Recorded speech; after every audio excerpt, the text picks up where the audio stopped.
Hello hello, good evening सगळ्यांना. सगळे parent अजून पण येत आहेत, त्याच्यामुळे थोडंसं लेट होतो आहे. अजून पण की पॅरेंट येत आहेत. कसं गेली एक्झाम सगळ्यांना 10th? कारण सगळ्यांचे चेहरे परीक्षेनंतर मी पाहत होतो, खूप एकदम हसत हसत सगळे बाहेर होते प्रत्येक पेपरला. त्यामुळे मला वाटतं रेकॉर्ड ब्रेक रिझल्ट यावर्षी बालकांचा एक्सपेक्टेड आहे. ओके, एनिवे, सो इम्पॉर्टंट तुमचं जो 10thचं जे स्टेज होती ती तुमची आता कंप्लीट झालेली आहे. आणि आताचा जो स्टेज आहे तुमची, म्हणजे 10th नंतर तुम्ही पुढे काय करता हे फार इम्पॉर्टंट असतं तुमच्या रिअल लाईफमध्ये.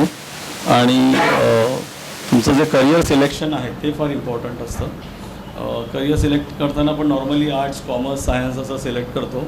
पण त्याच्याबरोबर आपण पुढच्या 5 वर्षाचं, मग अशी मी अनुपण बरोबर बोलत होतो की पुढच्या 5 वर्षानंतर कशात अपॉर्च्युनिटीज असतील, कुठल्या इंडस्ट्रीजमध्ये ओपनिंग्ज असतील, आणि त्याच्यात तुम्हाला जॉब सॅटिस्फॅक्शन आहे का ते इम्पॉर्टंट आहे. जॉब तर सगळेच करतात, पैसे सगळेच कमवतात, पण तुम्ही जे करता त्यात तुम्हाला आनंद पण असला पाहिजे. आणि मला वाटतं करिअरची जी डेफिनेशन आहे ती तीच आहे की तुमचं करिअर आहे ही तुमचं हॉबीसारखंच असायला पाहिजे, की मी तुमचा त्यातनं आनंद तुम्हाला मिळाला पाहिजे. तर आता हा जो इम्पॉर्टंट स्टेज आहे तर त्यासाठी म्हटलं आपल्या ही सगळी आपली मुलं आहेत, माझी मुलंच समजतोय, कारण माझा मुलगा इथे तुमच्याबरोबर आहे, तन्मय. तर मला वाटतं आपल्या मुलांना चांगलं गायडन्स मिळालं तर मला वाटतं फ्युचरमध्ये सुद्धा खूप ते चांगलं प्रोग्रेस करतील आणि चांगलं यश मिळवतील. आणि माझी जुनी मैत्रीण आता इथे आहे, मी तिला अनुज बोलतो, तुमच्यासाठी ती अनुराधा प्रभुदेसाई आहे. आणि माझं खूप घरचं रिलेशन आहे तिच्याबरोबर, म्हणजे फार जुनं रिलेशन आहे आमचं. अनुराधाची ओळख सांगायची म्हणजे ती करिअर काउन्सिलर आहे. दिशा काउन्सिलिंग सेंटर हे जे महाराष्ट्रातलं जे लोकप्रिय करिअर काउन्सिलिंग सेंटर आहे त्याची ती ओनर आहे, डायरेक्टर आहे. तर एकदा जोरात तिच्यासाठी आपण टाळ्या लावूया आणि तिचं स्वागत करूया. आणि दुसरी ओळख म्हणजे ती बालमोहनची पॅरेंटसुद्धा आहे, ही अजून एक मोठी ओळख आहे. त्यामुळे अजून ती जास्त मला वाटतं तळमळीने अजून सांगेल. मला वाटतं असे ती सांगतेच, एकदा ती करिअरबद्दल बोलायला लागली की खूप ऐकत राहावं असं वाटतं अनुराधाला. आणि मला विश्वास आहे की खूप छान तुम्हाला नवीन अपॉर्च्युनिटीज आता ज्या आल्या आहेत, खूप नवीन नवीन करिअर्स आता आलेले आहेत. आमच्या वेळेसारखं तर राहिलं नाही आहे. आर्ट्स, कॉमर्स, सायन्स टिपिकल सगळ्या विंग्ज होत्या, आता खूप अगदी बॅब बीप सगळंच आलेलं आहे. तर ती सगळ्यांना टच करेल आणि तुम्हाला जे काही डाऊट्स आहेत ते सगळ्या तुम्ही ते क्लिअर करा आणि तुम्हाला ती चांगलं गाईड्स करेल. हिच्यानंतर अभिजित सावंत सर येतील. पहिलं अनुराधाचं लेक्चर होईल, त्याच्यानंतर अभिजित सावंत सरांचं लेक्चर, आणि जे डाऊट सेशन आहे हे दोघांच्या लेक्चर्स नंतर होईल. तर पुन्हा एकदा तुम्हाला ऑल द बेस्ट, खूप छान करा. Thank you so much. Anu.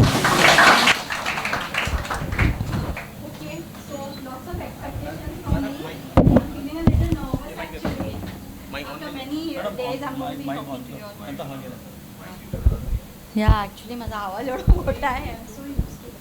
Okay, so one quick question. How many of y'all have decided or have a vague thought in your mind that y'all want to pursue a certain career or a route? Okay. Oh, I can see Natasha's hand up. Any more? How many of y'all know what y'all want to do? No parents, huh? How many kids know what y'all want to do? Yes? Okay. So few. Okay. And how many of you think y'all know which stream y'all are going to take up? Everyone knows post and arts, commerce, science, diploma streams. Yeah, so how many of you going in for the science stream? Huh? This is a shock. Oh my gosh. Wow.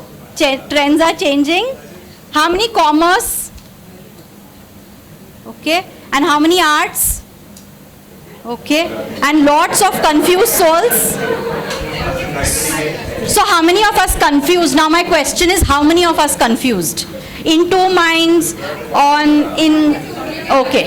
So leaning towards arts, commerce, science, approx. Leaning towards? No idea? No idea. Which, okay. So I'll tell you what. So generally people are going to ask you, काय 10वी नंतर ठरवलं? What are you all going to do? My question to you is, I'm going to go in a little bit of a reverse engineering. Have you all thought of what career you all want? Forget the stream. Have you decided what you all want to be? Any thoughts on this?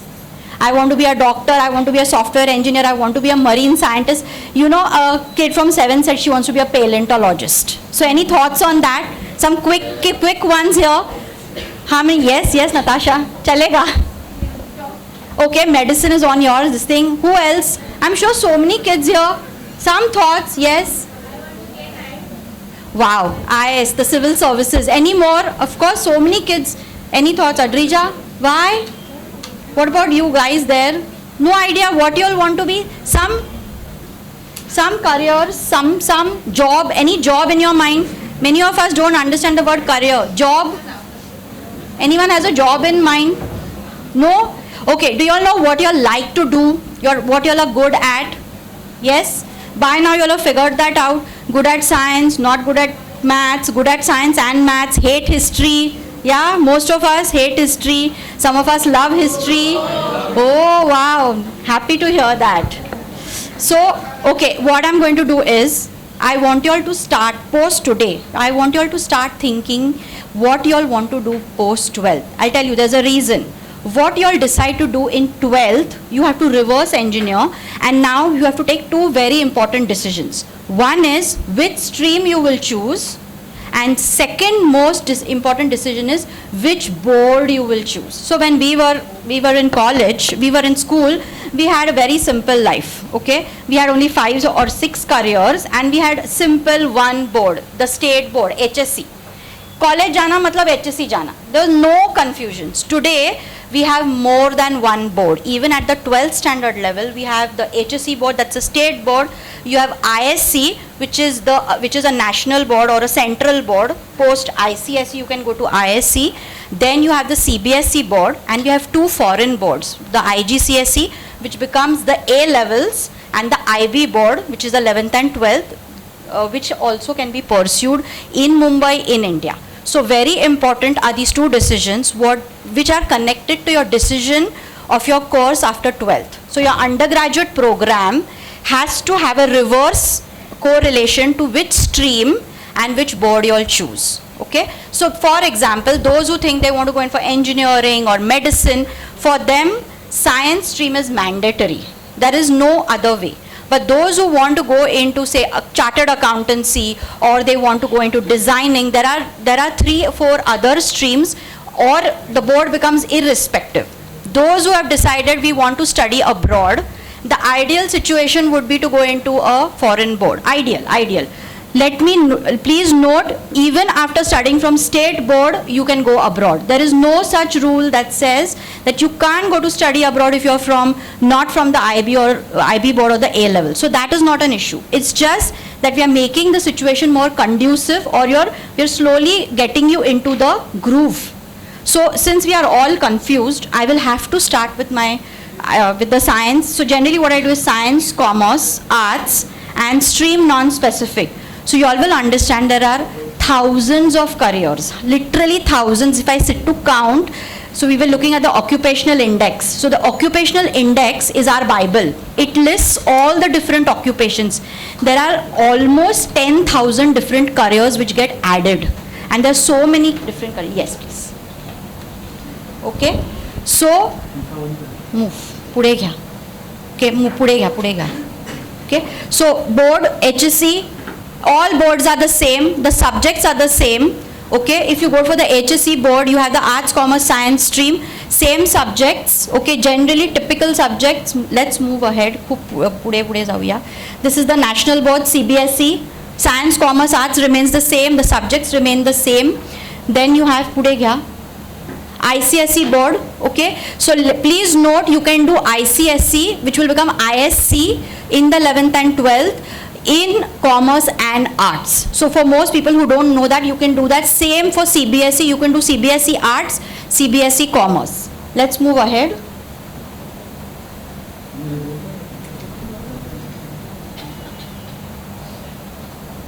Okay. Your DP program is where you get a lot of changes to be done. So let this be a thought through decision. If you're going to opt for the IB program, let this be a thought through decision for 2 reasons. One is the subject combinations are quite tough. Secondly, it's a very expensive board, approximately 6 to 8 lakhs per year for your 11th standard, and a similar cost at the 12th standard level. So let this be an informed decision. If you want to go abroad, then this makes sense. Most importantly, if you are going to appear for the IB board, appearing for national level exams like say the NEET or the JEE mains becomes very tough, because this is a very exhaustive board. So only and only if you all are planning to go abroad, okay, for your undergrad program, please only then you please opt for this. This is the science stream.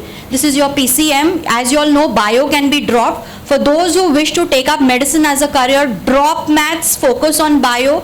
You will get an option to choose psychology as an option. Take that up. If your marks are good, opt for bifocal so that you escape certain subjects and you'll focus completely on NEET.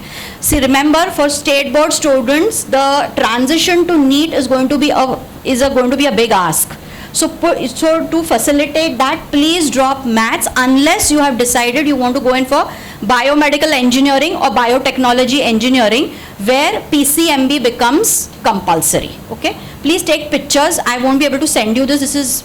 I have almost 150 slides, which I can't cover today because of the paucity of time. You all feel free to take pictures, whatever you all want. Okay. So science bifocal, for those who get 90 plus, get to escape the second language.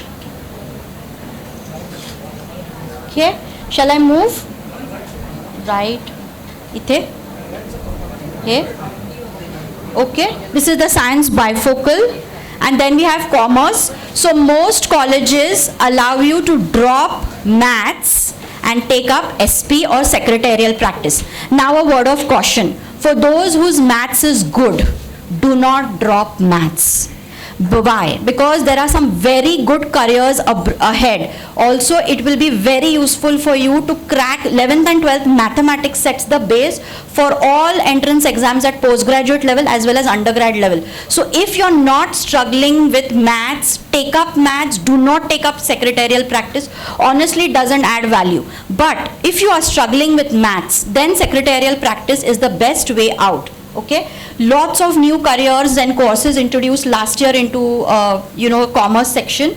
So this is the arts section. Please note, whatever stream you take, English, foundation course and environmental sciences is compulsory, irrespective of what you choose. So here you have this whole lot of options which you can choose: political science, psychology, sociology, history, philosophy. Economics will be compulsory. Anthropology is offered only in Xavier's, so fewer colleges are offering anthropology. But these are the most popular ones. You have to pick 3 subjects: economics plus two other subjects for the arts stream. Okay. Now let's move. I'm taking you all through science. Okay. Now this is your PCM options. So let's begin with the engineering streams. Whole lot of engineering streams, whole lot. Okay, 100 plus engineering streams are offered across India. What is very important is to understand, to look ahead, to have a vision 5 years later, 10 years later. Is this specialization going to be relevant? Is this specialization still going to give me that kind of pay packet? For this, I advise you all go in for core engineering streams. Now, what are core engineering streams? 5 core engineering, okay, electrical, electronics, mechanical, computers and civil. 5 core thing. From any of these engineering streams, you can proceed into anything. So you can get into data science, you can get into robotics, you can get into machine learning and AI, which are all the futuristic engineering streams which are coming up so well. So pick up the core engineering streams. Biomedical doing really well. Okay, advent of a lot of biomedical engineering actually happening in India. Otherwise, Germany was the hub of it. So you all could even do biomedical engineering or electrical or electronics here and look at studying in Germany. Then you have your entire chemistry specializations, which can be pursued as BTech courses or BSc courses, out of which paint technology, packaging technology and ceramic is doing really well. Very job oriented courses. Both these can be opted for as BSc courses. The rest all, they either BTech or BSc courses. You all can check out ICT, Institute of Chemical Technology, one of the premier institutes, where of course getting into, UDCT is now become ICT. So you all can get into that. Of course, you need a 95 plus percentage for it. Then you have your entire physics options. Those who are, very good at physics. So again, check out in the 11th and 12th how you all are adapting to physics. This is generally higher level physics, understanding concepts, assimilation. So this could be, these are all via 5-year dual degree programs in pure science. I'll just touch upon it little later. Then you have pharmacy. Those who like chemistry can look at pharmacy. Again, note of caution, pharmacy's complete focus is on chemistry and not on biology. Okay, a lot of kids come to me, they say that we want to do pharmacy for biology, but it is not for biology, it's for chemistry. Then you have BSc Maths and Stats. Okay, you have your whole lot of computer science specializations. These are the BSc ones. For the BTech or the BE ones, you have to opt for the engineering stream. They are 4 years, this is 3 years. That's the difference. Then you have then you have commercial aviation. Then you have your merchant navy careers all via PCM. Nautical sciences for becoming a captain on the ship. Deck cadet is the lowest level. So from a deck cadet, you can actually rise to becoming a captain by doing so your first deck cadet course will be sponsored by a shipping company, like say DG Shipping, whatever, all the prominent shipping companies like Wallam or, many are there. NYK, we have lots of foreign ships also taking in Indian cadets. You have to give their exam, you have to do a ratings course, and then you have to give their different exams. You can reach right up to the captain level, or you can go in for the 4-year marine engineering course. And you have the defense services, the Indian Army, the Indian Navy, and the Indian Air Force. Please note, this year onwards, girls are also open to getting into the NDA. So if we have some girls who wish to go earlier, it wasn't so. We could only go in through after the CDSC, that's the Combined Defense Services exams. Now via the NDA, girls have entry point. And then you have architecture. It's a 5.5-year course, quite a punitive course. So think through before you all want to take this. You all will have to appear for an entrance exam. I'll take you all through this next. Okay, this is the same thing. Okay, so quick one on engineering. 3 ways of getting in. One is to do your 10+2 with PCM. Go via the entrance exam route. Okay. Option number 2, go in for a diploma post 10th and then seek lateral entry to the 2nd year BE via entrance exam. Last 3 years a CET has been started, so you can go in from that. Third option, which is now emerged very popular in the last 8 years, is the integrated program. For example, we have Mukesh Patel in Mumbai, arm of NMIMS. They are offering direct admission after 10th. So if you have 75 plus and you crack their entrance exam, you can take this up and you will get a lateral entry without a CET into the degree course. And the courses are good. I've been talking to some students also, so really good. So this is an option. Okay, popular engineering branches, as of whatever is in red are the ones which are core and which is something that you all should ideally opt for, and there are also ones which are doing very well. Okay. So engineering entrance exams, as we all know, JEE mains is the national level exams, 2 attempts. So the first attempt generally is a kind of a tester attempt. It's the second attempt where they get really serious. Please note, this is based on all CBSE curriculum. It's a tough exam. Start preparing, and it's not that it's not possible. You can. You also need 75% marks at class 12. So the story that I always share is, I had 4 kids who met me 3 years back. This is just before the pandemic. They had qualified for the advanced, which is a huge thing. Only the top 20th percentile qualified for the advanced. Unbelievably, they failed in the 12th standard. So I always narrate this story to all the gatherings that I address. Please do not take the 12th standard marks. If there is a tie, they will come down to your 12th standard PCM marks. Ultimately, they'll come down to your physics and maths marks. So do not take 12th standard easy. If you are looking at IITs, okay, 23 famous IITs of India, okay, out of which, of course, few are new, then you will have to appear for the most difficult exam, that's JEE Advanced. You'll need to really be focused, diligent, and absolutely passionate about cracking this exam. The advanced is not for the faint-hearted. Okay. Other exams, you all can look at BITSAT. BITSAT will give you admission to the topmost BITS campuses, Pilani, Ranchi, Hyderabad, Goa, and now Dubai also. Very, very good institutes, very good placements, good campuses. So BITS is great. Most importantly, BITS has very good exchange programs with foreign campuses, and you know they have an awesome lab. So look at BITS. BITS should be your next option after JEE mains. I'm going to give you all some more information about the NITs also. Then you have the last 10 years we've seen the advent of private universities across India. I want to bring note to you all that these private universities they have awesome campuses, huge campuses, very good courses, almost implemented like the foreign universities. And they also have exchange programs. They've got very good labs, they've got very good faculty, and all in all then put together they have very good placements. So start also when you're preparing for your mains, put 2 of these exams on your list so that you widen your scope for seats. Please note that we are a country of billion people, okay? The exact number I'm not going to say, but so the seats are limited. So if you all want a premier institute, you'll need to plan well in advance. What are the premier institutes? What are the cutoffs? How can I, if I don't get into this category, can I get into A1 category? So lot of planning and thinking has to start now for y'all to plan for post 12. So you can look at SRM, Chennai, very good campus. Vellore Institute of Technology, they have their own entrance test called VITTI. Then you have MET, Manipal. Manipal is very good, excellent campus, good placements. Of course, the greatest backup is our state CET. So do not ignore the state CET because it's based on your 12th standard curriculum. So easier to crack. You have some very good institutes here. You have VJTI, you have Sardar Patel. So you have good institutes here also. So keep the CET as your backup. It's generally held in May. So you can poise it well. You poise your JEE attempt 1 first, then you study for the CET and the attempt 2. And then of course there's our NMIMS, which has really, gathered a lot of steam because it's easier to get into it. So look at these, all cannot be given, but maybe 1 or 2 you could. Most institutes will accept mains scores. So your second mains attempt is very important if you want to better your score.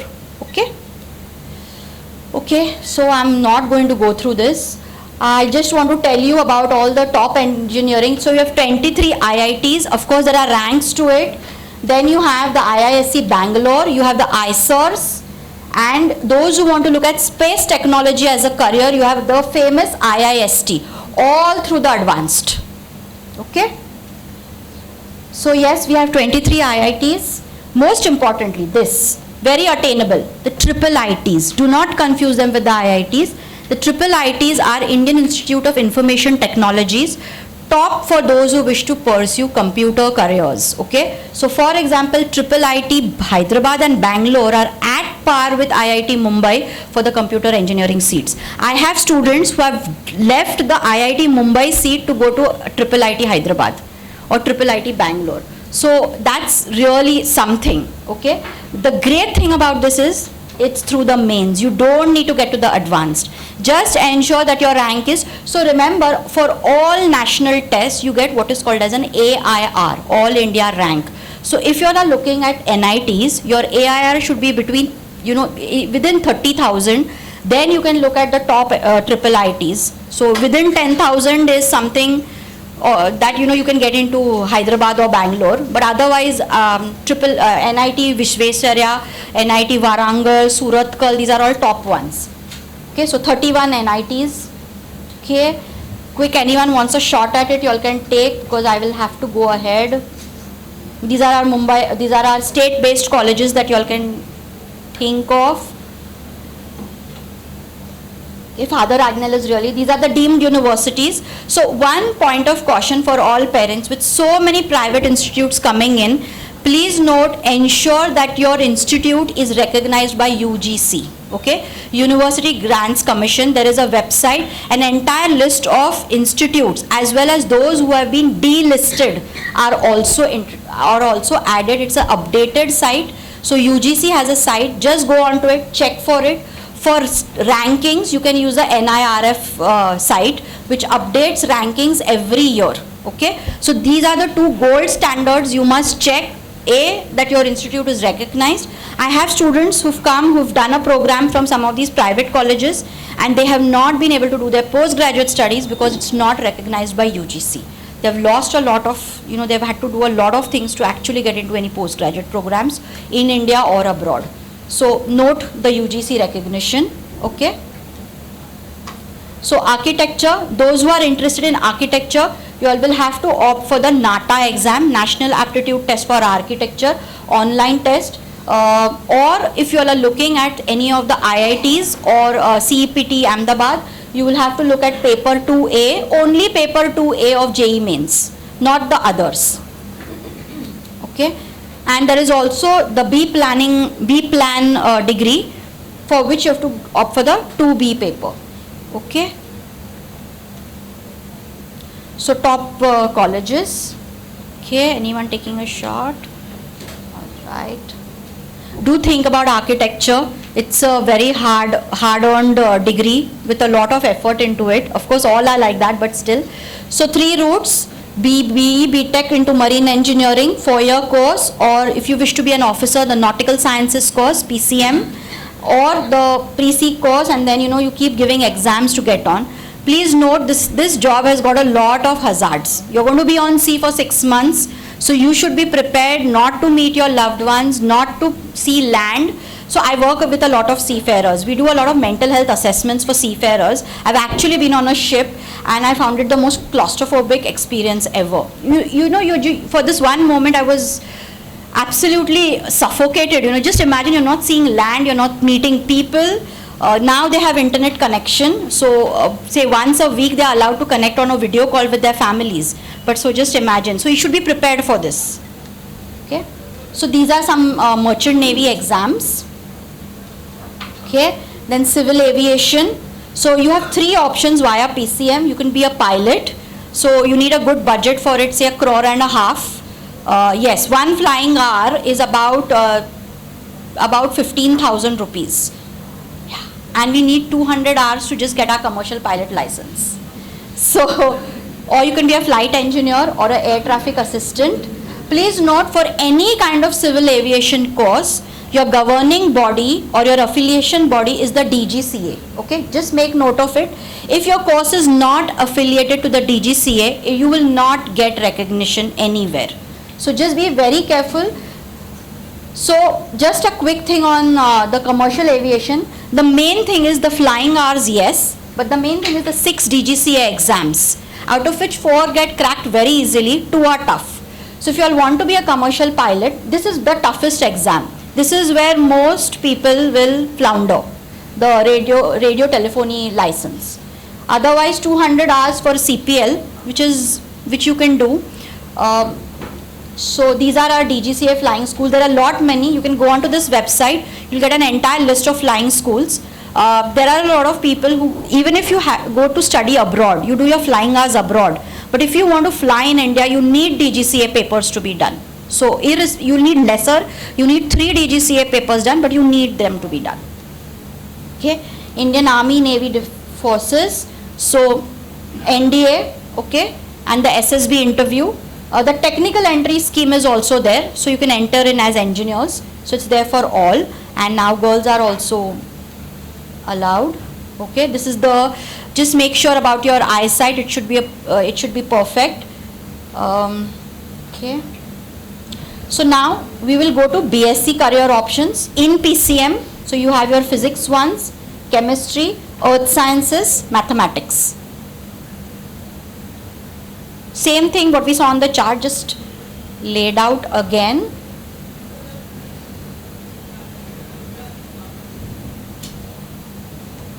Okay, so those who wish to take up physics or pure sciences, I would recommend you'll do the 5-year integrated course, because that's what will give you value, okay, even to pursue your PhD. So this is about the ISERs, Indian Institute of Science, Education and Research, premier institutes at par with the IITs. You will have to appear for the NEST. This exam is going to be discontinued. It was discontinued last year. This year I have no information still. very and if you get a seat here, I think, and you earn a scholarship, the government gives 2 lakhs per annum because they want to encourage science education. So those who wish to go into space science courses, these are the top ones. So look, lot of hard work, and you really need to love physics for this. Okay, top institutes. So computer careers, and these are what are going to really be futuristic ones, or they're already into future. So if you're going to do these 3, you will have to do a master's, or you will have to take up good certification courses. Otherwise, you're not going to rise much. But if, for example, if you do one of these 3, and then you look at a cyber security course or an ethical hacking one, you can do data science, data analytics, all these are futuristic ones which are going to have a lot of promise later on. And of course, there's the ever popular AI and machine learning, which has now become part of the specializations offered at the undergrad level. So we'll move to the next one, and that's your PCB. So the top one is medicine, followed by paramedical services. Note, paramedical services now are 3-year degree programs offered by a lot of medical colleges. Note, you will become technicians. You will not become doctors.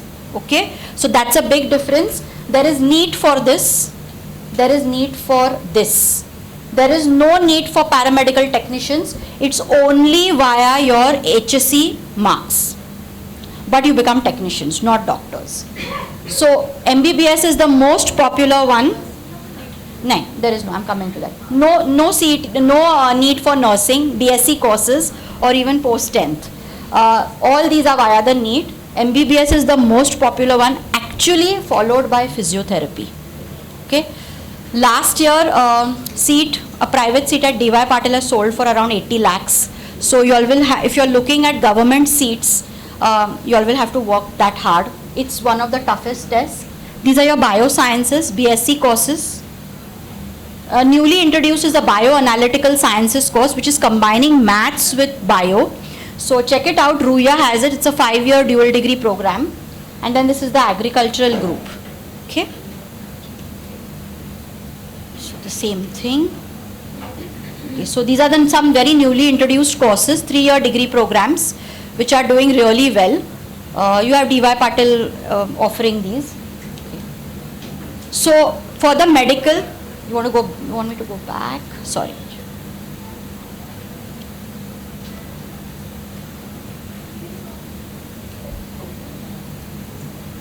Yeah, can I move ahead?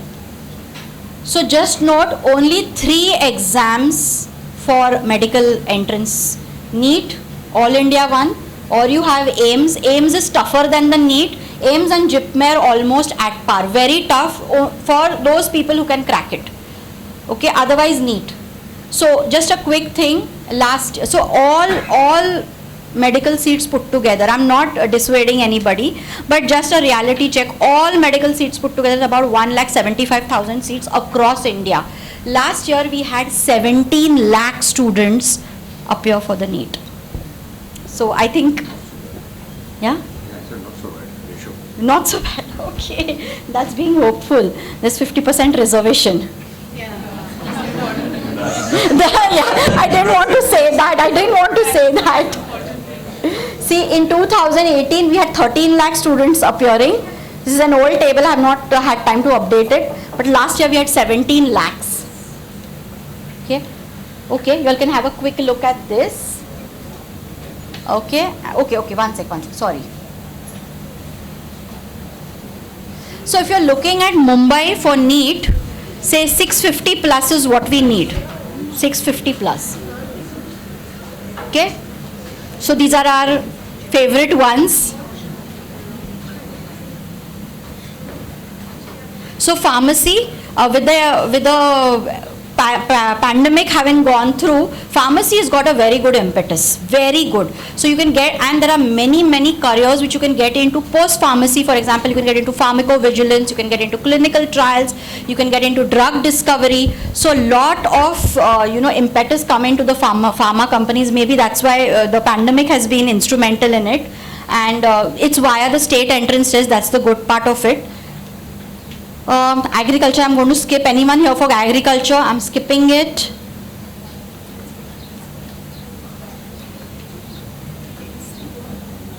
So anyone wanting to do diplomas, this is an option. You can go into, we have some very good polytechnics for diploma courses, followed by you can get into lateral entry or go in for the integrated programs. Okay, in the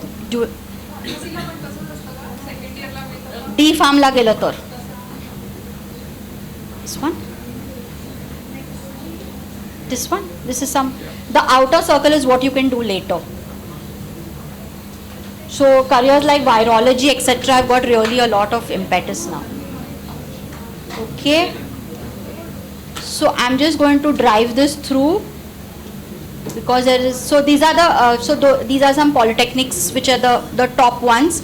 Like say an 80% plus. You all will be open to, you know, for example, Bhagubai is very good. Then there is Shaha with Chan Anchor, which is another very good polytechnic. Then there are others also. The government polytechnic is there. Shabu Siddiq has around 50% reservation for Muslim minority quota. So slightly, and a lot of us are not very comfortable in Shabu Siddiq. So we'll just think through this and Rizvi before, you know, putting it on our list. Okay. So I'm going to transition into commerce now. How many here are interested in commerce?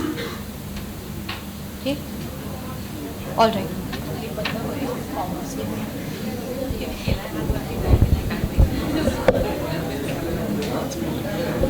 चार कॉमर्सचा चार सायन्सचा 3 अजून मला 3 streams cover करायचे. 3 streams cover करायचे. हो आरामात ते घेऊन आरामात. Okay, quickly walking you all through commerce. Commerce has overtaken science in terms of careers.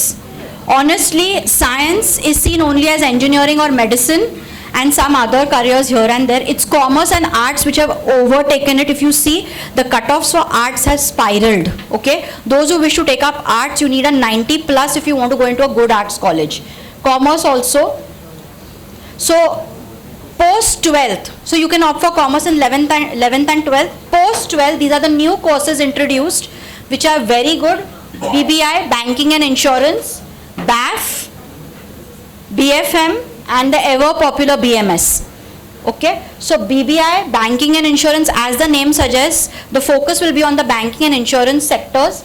BAF is a lot to do with accounts and finance and financial markets, and BMS is an undergrad program in management studies. So this is the most sought after. This and this BAF and BMS have the highest cutoffs needed. So if you're going to look at Podar or NM or Jai Hind or HR, you're going to need 92, 93 to in the 12th, not now, in the 12th for these. These are good. Okay, and we also have the poor vanilla BCom, which now hardly anybody opts for.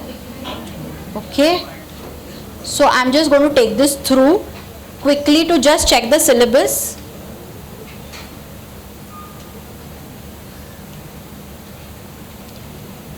So please note, these are undergraduate programs and following it up with a postgraduate is what we need to do at any cost. If we are going to look for growth, if we want to be CEOs of companies, if we want to climb the corporate ladder, just having a graduate program, even if it's a specialized one, is not going to take you all anywhere. So you all have to focus on postgraduate education.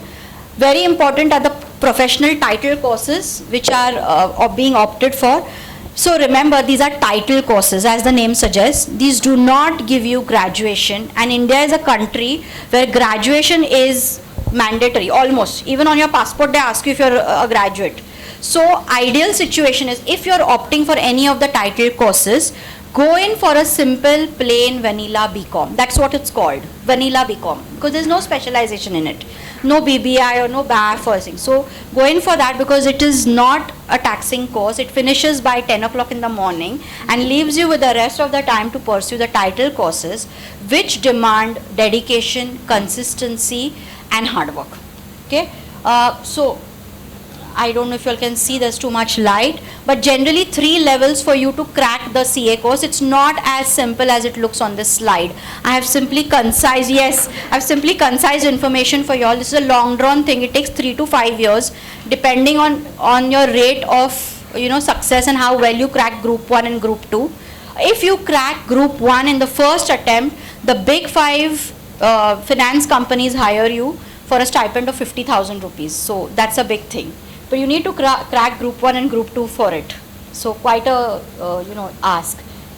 So since I have a lot to cover, I'm not getting into this.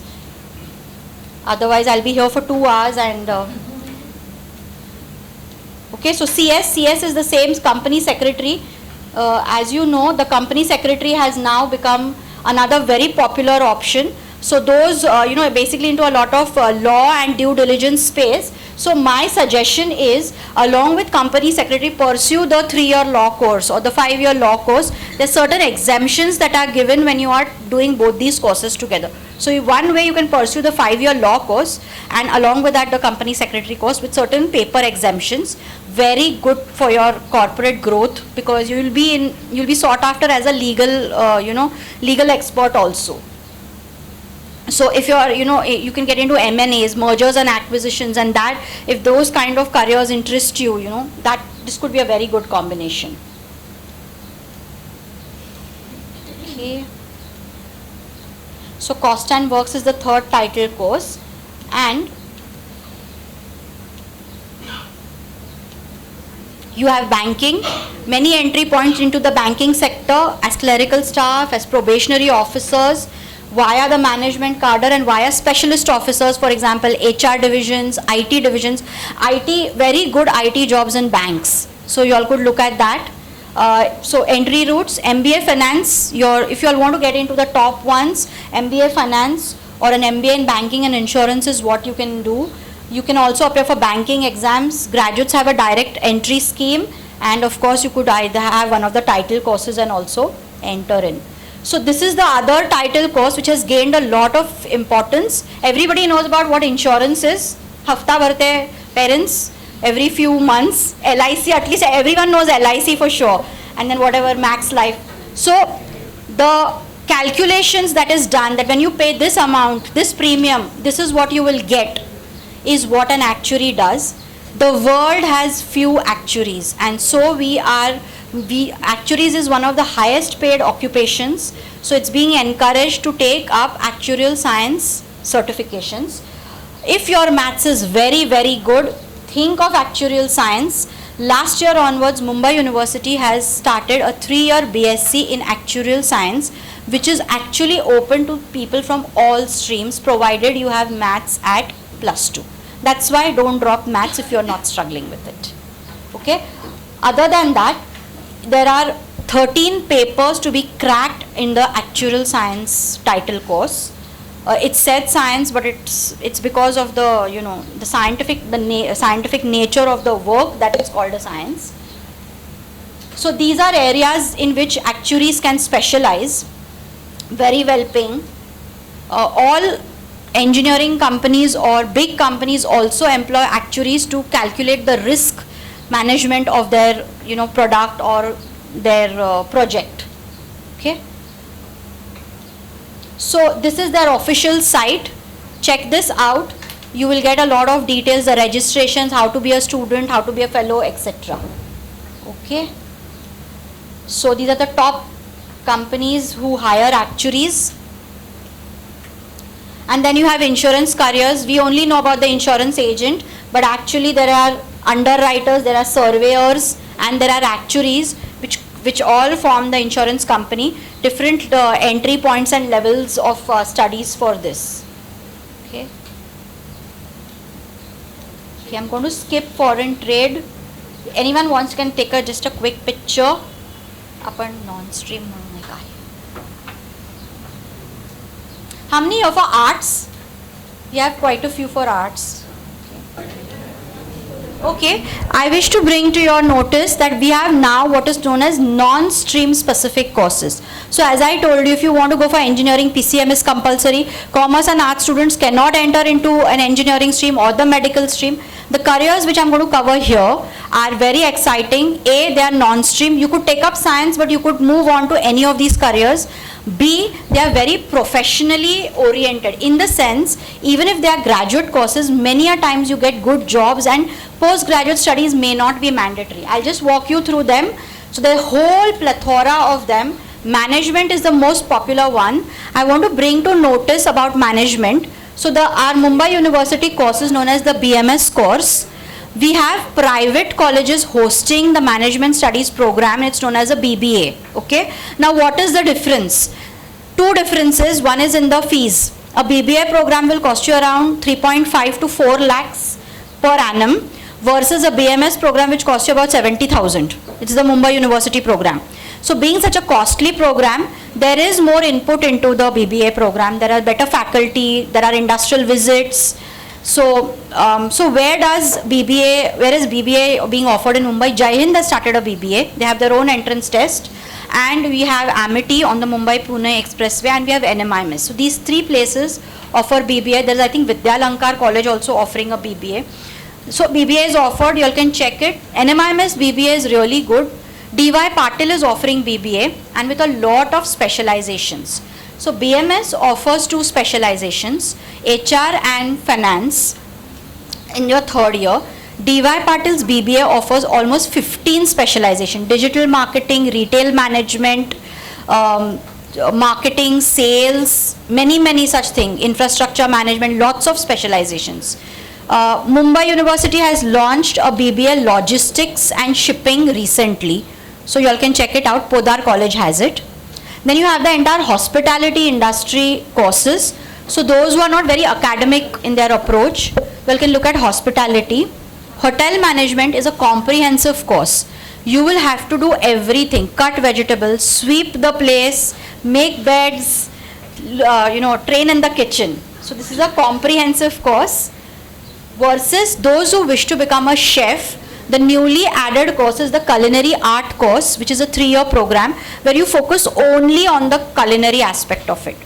Now one question that I get asked by a lot of students, there are no Jain courses. Okay, so yeah, there are students who come to ask me that are there Jain courses, which means you will have to be open to touching fish, chicken, eggs, handling it in different formats. So there is, for now, I don't have a Jain course at all. There's not even a vegetarian one. So you'll have to be prepared. But yes, after 3 years, you become a chef and you're only focused onto the kitchen. Versus this, where you're into housekeeping, front desk, kitchen, so many other aspects of running a hotel. So this can be done after science, commerce, arts, anything you do. And yes, all this. Then you have event management, and those who are interested in a hotel but not interested in either housekeeping, which means looking after the property or the kitchen, can look at operations and management. So more concerned with marketing, infrastructure management, logistics, those aspects of hotel industry will get covered in this course. This has been introduced around 3 years back. You have a whole lot of designing courses. The great thing about this is they're now available as BDes, Bachelor of Design programs. So you can specialize in any of these. Okay. Communication design is doing really well. It's basically a mixture of digital communication and your commercial art. So this is doing very well. So most of these are via entrance exams. So you have NID for National Institute of Design for all these courses. You have NIFT for fashion. So NIFT has around 7-8 centers across India. Their entrance test is tough. You have UID, you have Shrishti. So looking at which specialization you want to consider, pick and choose your design school. But if you are appearing for design, there is the UCED exam. If you are really good in drawing, visualizing, look at IIT Design Center. One of the most amazing design programs are there at par with NID, but you will have to appear for the UCED exam, which is a design based exam. So no physics, chemistry in it. It's all on spatial ability and, you know, situation tests and studio tests.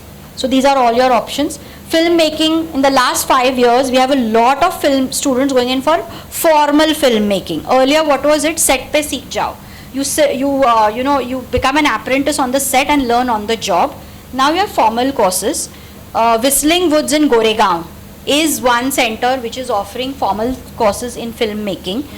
The cost is quite high, around 30 lakhs for a 3-year course. So 30 lakhs, yes. And so, you know, even animation, visual effects, they're all around that much. Okay. Then you have the mass communication field. Those who are good at writing, visualizing, want to go into the digital media. Mumbai University has the BMM, which is now it's slightly changed. It's become Bachelor of Multimedia and Mass Media. Then you have journalism, advertising, media and communication, and again a newly introduced course, BA in film, television and new media. So again this is all after 12th. Currently 12th admissions were on the HSC marks, but this year onwards many colleges in Mumbai are accepting the UGCET. So by the time you guys will get to 12th, most of you all will have to appear for the UGCET. Okay.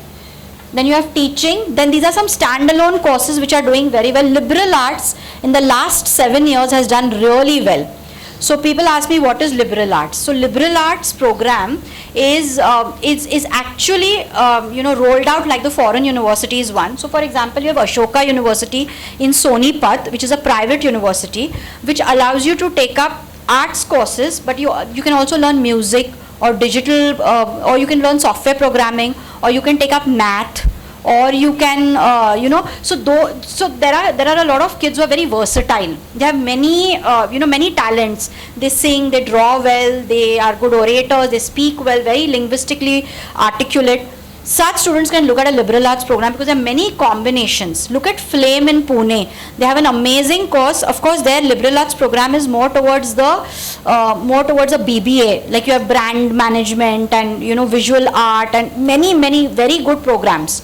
So they operate on a major and minor concept. So you could take up 2 majors, and in the course of your 3 years you could do 8 minors. So you could study math as a minor, or you could study Indian music as minor, or whatever, dance as a minor, and you so in your 3-year course, in your regular BA, BSc or BE program, you'd study 1 subject or 2 subjects. In a liberal arts program or a private university program, you would study more than 10 to 12 subjects. So what is the advantage is that when you're looking at your postgraduate finalization, what career you want to go, you have sampled many courses and you have a idea about what you really want to do and what you excel at. So keep thinking of what do you excel at, what comes to you naturally, what is something that comes effortlessly and you enjoy doing. Remember, your career is something, see, this is my 25th year. I'm still passionate about what I do. I still get excited seeing all this new information, So wherever I go to a new city, I hunt for institutes. So my passion has stayed because this was an informed decision I took. And over a period of time, I have specialized in this because I knew I was enjoying it. So look for things you enjoy doing and choose your career based on this. So this is one good thing. Law is doing very well. Look at law as the 5-year law option is going to throw open huge opportunities, provided you're ready for hard work, real hard work. Like you leave office every day at 2 a.m. types with a lot of hard work, but you can go to some of the top schools if you crack the CLAT. The CLAT is tough, but it's worth it because you'll get to go into the National Law School and the top law schools. But doing very well, corporate law, highly paying. You can finish your whatever medicine or BSc and get into, or pharmacy and get into law and get into some very niche fields like pharmacovigilance, which is or patent research, or so these are some very specialized fields which are open to science stream students. Then there's social work and there are foreign languages. People with foreign languages are doing really well because lots of opportunities. Teaching is the main opportunity there, but if you're good at other things, Ministry of External Affairs is there. You can get into archiving, translation, interpretations, technical writing. So actually now this is a rundown into each one. I don't know, I should, there's a lot. Okay, so one thing I just want to show you all, sports management has really emerged as a huge career option. So if you're a sportsman, or even if you're not a sportsman but interested in sports and would like to, you know, if you've seen, India has been winning Olympic medals, India has made forays into other sports other than cricket. That has opened up opportunities. So we have kabaddi leagues, we have even a formula racing track now we have. So with all of that, we need people to manage the sports outfits, because of which the sports management BMS has become very popular. We have 2-3 universities, 2-3 institutes in Mumbai offering that. Not very hard to get in, but it's a good career to have. Very similar to the hospitality industry, where it's not very intellectually oriented, to be honest. So if you're looking, if you have good organizing skills, good interpersonal skills, sports management can be a good career for you all. This is also non-stream, right? Non-stream, all these are non-stream. So quickly, Kiti, where?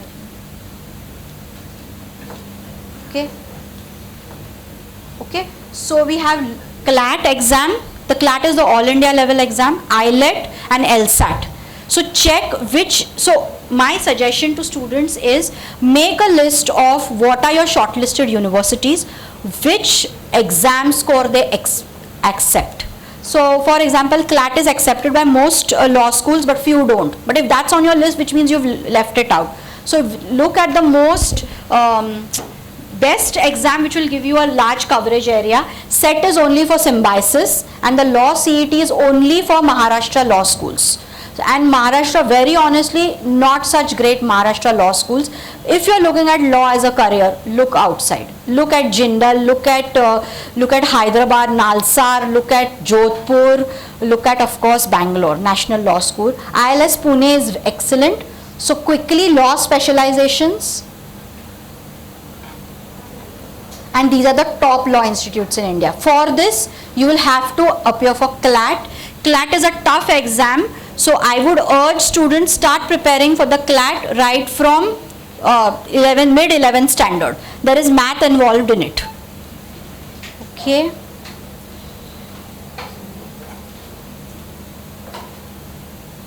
Okay, lots of filmmaking courses.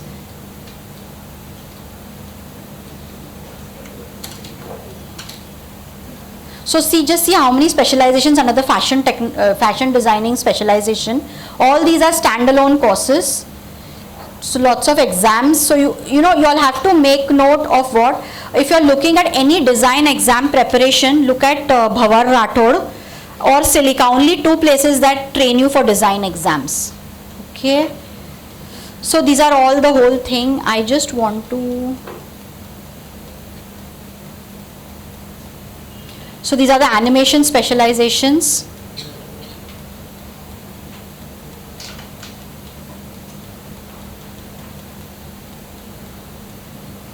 Anyone interested in BFA? These are the specializations under BFA. Okay. Liberal arts. These are the top universities for liberal arts. Anyone wanting to consider? You can check out majors and minors.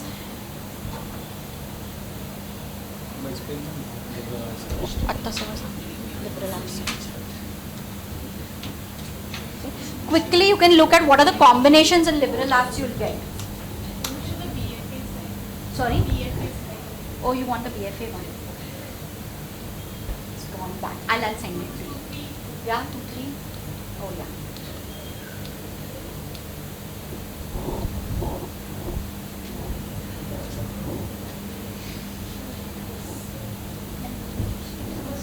You'll have to give the art CET for this.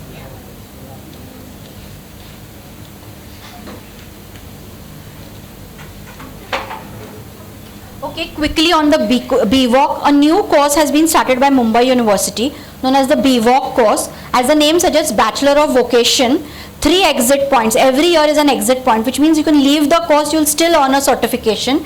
And the good part about this course is, A, it's based on HSC marks. B, the most important thing is it's 60% theory, practical and 40% theory. So from day one, they're putting you into internship and making you learn on the job. very useful course. For those who don't want to go for very heavy courses, this is good. So just career path quickly, before considering foreign education, my suggestion to y'all is look at India options. We have lots of deemed universities, very exciting course combinations that y'all can take up at fraction of the cost.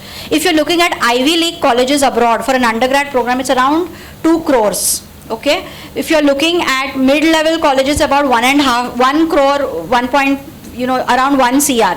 If you're looking at India undergrad colleges, which are wonderful, look at them. The costliest courses in Ashoka, which is 13 lakhs per annum. It will still take you under 40 lakhs. Plus, most importantly, kids may not be emotionally ready to look at foreign degrees. I have a lot of referrals, since I'm a student's therapist also, I have a lot of referrals of students not being able to survive the freedom and the work pressure there.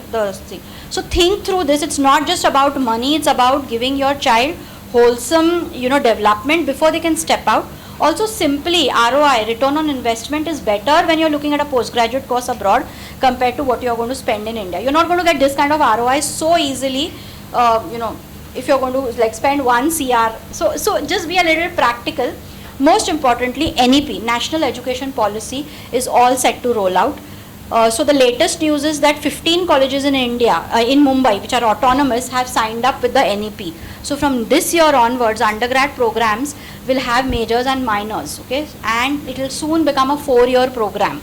So by the time our kids step in there, we are going to have 4-year degree programs with a lot of more flexibility to take up certain science careers, certain arts careers, a commerce paper. So lot of things are happening. So, just don't think that all the best education is abroad. Yes, no doubt that the education abroad is of a different class, but here also we have some very good education. Most importantly, there are going to be a lot of foreign tie-ups that are happening. So we have some good universities setting up campuses here. We can look at them. For example, Podar World College has an affiliate program with LSE, that's London School of Economics, which is quite good. So you can check out the Podar World College also. And it's, I think, at half the cost of the actual LSE program. So future job opportunities, just a quick one. Of course, you're going to have machine learning and AI and robotics and data science, all. So data science is also now a new course that's being offered by Mumbai University.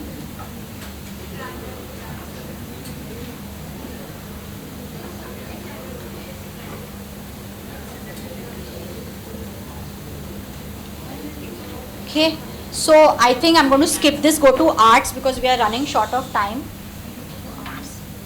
So those who are going to look at private universities, make a short list. Private universities admissions are very much like the ones they do in US. So their focus is a lot on, so first they have an entrance test. So generally, if you're looking for private universities, think of appearing for SAT. The SAT scores are now accepted by 56 universities across India. So it makes your job easier. You don't have to keep giving institute entrance tests. Arts, humanities. Okay, so that's one thing. In fact, the SAT has become more popular in India than abroad because a lot of US universities are actually delinking themselves from SAT. So look at SAT as an option. You all can cut the first phase. The second thing is work on your SOP, statement of purpose, your vision statement, your interview. These 2 years, if it's possible, take up opportunities to develop yourself. Learn a foreign language, go for volunteering work, take up workshops in creative writing or whatever you all like. Basically sports, take up a sport if you all are interested, and I've put it on the back burner because of the pandemic and the 10th grade. Pick up these threads because all universities now want to look at well-rounded individuals, or at least those who want to look at overall development. So work on these aspects in these 2 years. Good articulation, good communication skills is something that you all should invest in. And I know most kids hate it, but I keep telling them read. Reading is very important because ultimately that's the most important skill. So quick run through arts or humanities. These are the popular subjects, and yes, my friends, mathematics is something you can opt for despite going for the arts stream. Okay.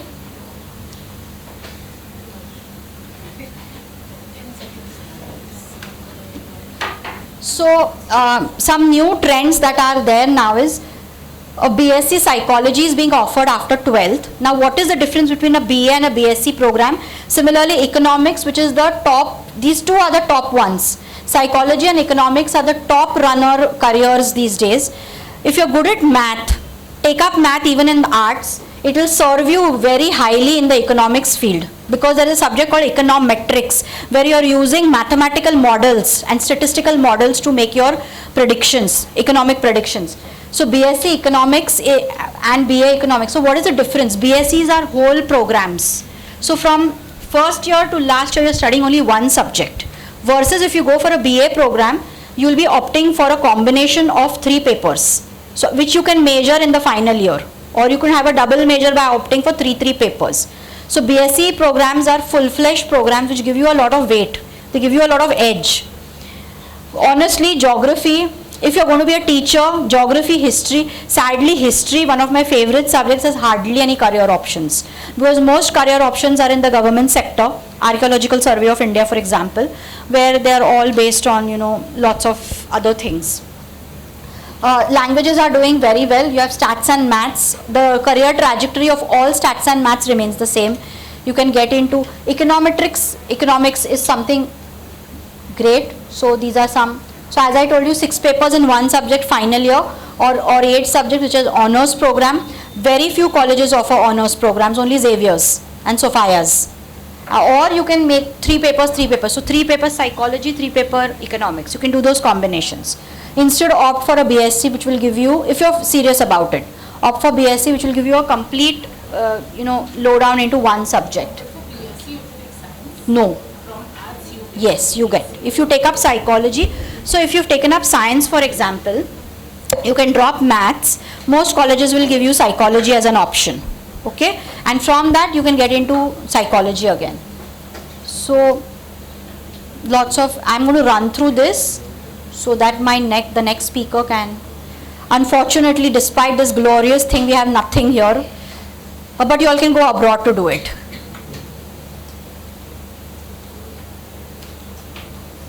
Okay, so lots of international economics, business, financial economics and business. They are all doing very well. So Delhi School of Economics, you can look at, and there is Podar World College, which is offering a BSc Economics from the London School of Economics. So you all can look at that. Delhi School is one of the top ones. There's a very tough entrance exam, heavily loaded on math, but career ban jayega. Okay, so you can get into the RBI, and most importantly UPSC, Indian Economic Services. Okay, so both these entry points are from economics. Then someone was clicking a picture. Unfortunately, geography, foreign languages, lots of things, good lucrative careers. Okay, political science, those who have an eye on UPSC, political science will be really useful. As you know, the mains have single subjects that you all have to take up. So political science can be one of them, or any of the art subjects, or any of the subjects actually. So, okay, so I'm going to end it here, and Q&A is later, right? So I meet you back for Q&A. Yes. So covered 4 streams.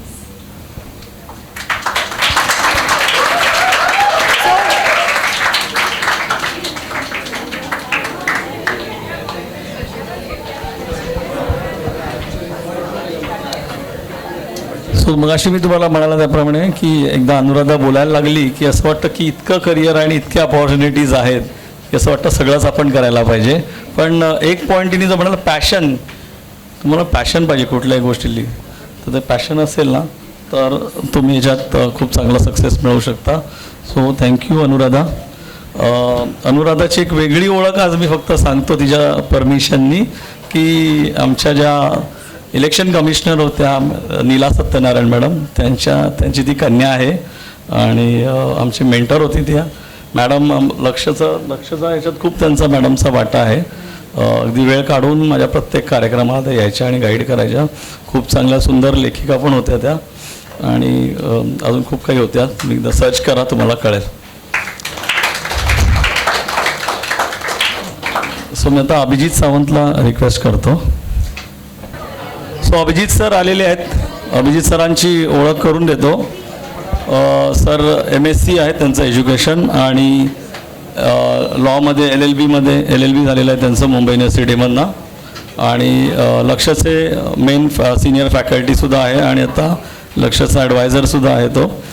आणि ठाण्याचं जे session court आहे, जिल्हा सत्र न्यायालय आणि मुंबई हायकोर्टमध्ये तो practice करतो. आणि मी त्याला अभिजित का म्हणतो आहे कारण तो माझ्या UPSCच्या फर्स्ट बॅचचा एकदम स्कॉलर स्टुडंट होता. UPSCचा इंटरव्ह्यूसुद्धा त्यांनी ॲपियर केला होता आणि लास्ट ऑलमोस्ट आता 15-20 वर्ष तो UPSCच्या स्टुडंट्सला गाईड पण करतो आहे. तर मी आता अभिजित सरांना रिक्वेस्ट करतो की त्यांनी सेशन चालू करा. Thank you Ajit sir.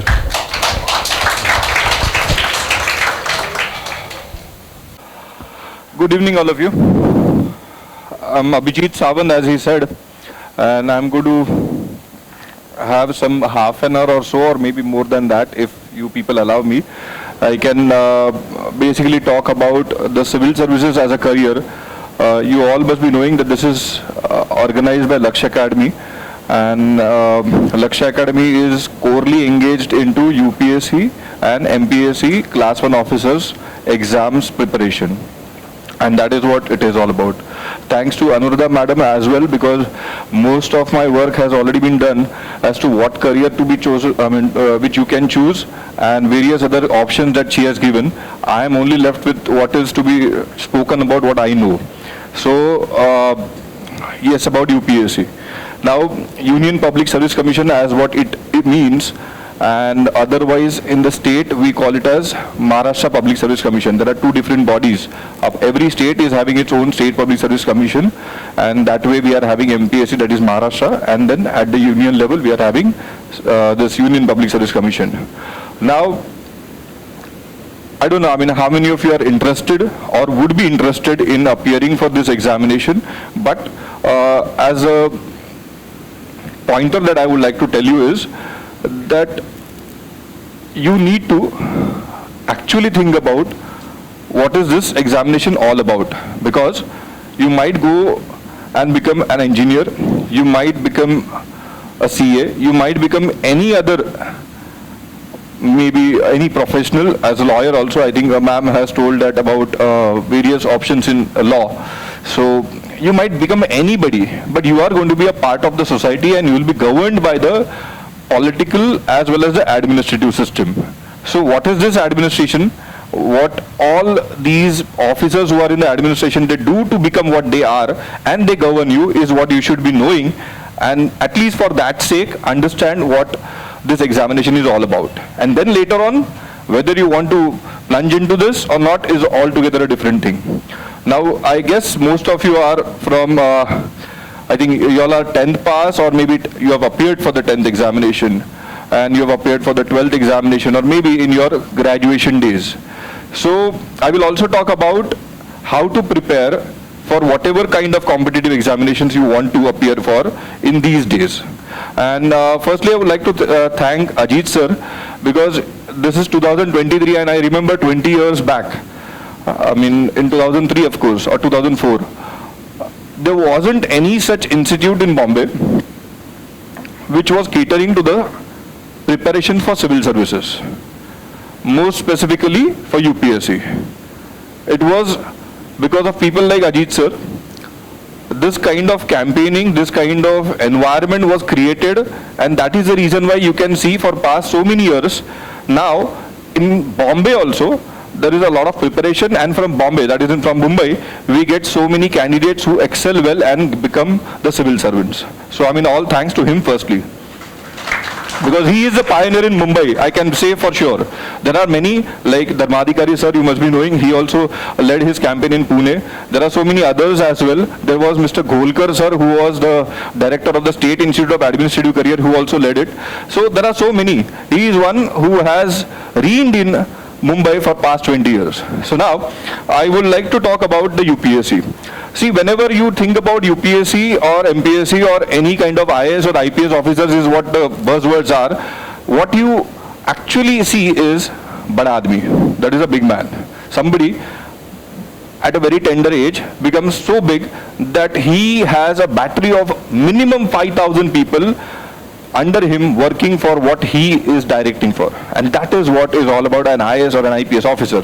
And that is the reason why a lot of aura, a lot of limelight is what he hogs. And that is the reason why maybe you people are thinking that, yes, I mean, this is also one career that I can think for. So, UPSC, otherwise also what we say is UPSC stands for Upar Pahunchne Ka Shortcut, because at a very tender age of 21, 22, you land up becoming an IAS and IPS officer, and then the reins are in your hands. So that is also one thing that I say. Now, why is this examination so lengthy? Maybe many of you might not know, but this is an examination which takes almost a year's time for the completion of all the phases. There are 3 stages of examination: the prelims, mains and the interview. We call it as prelims, and then the written, and then the interview.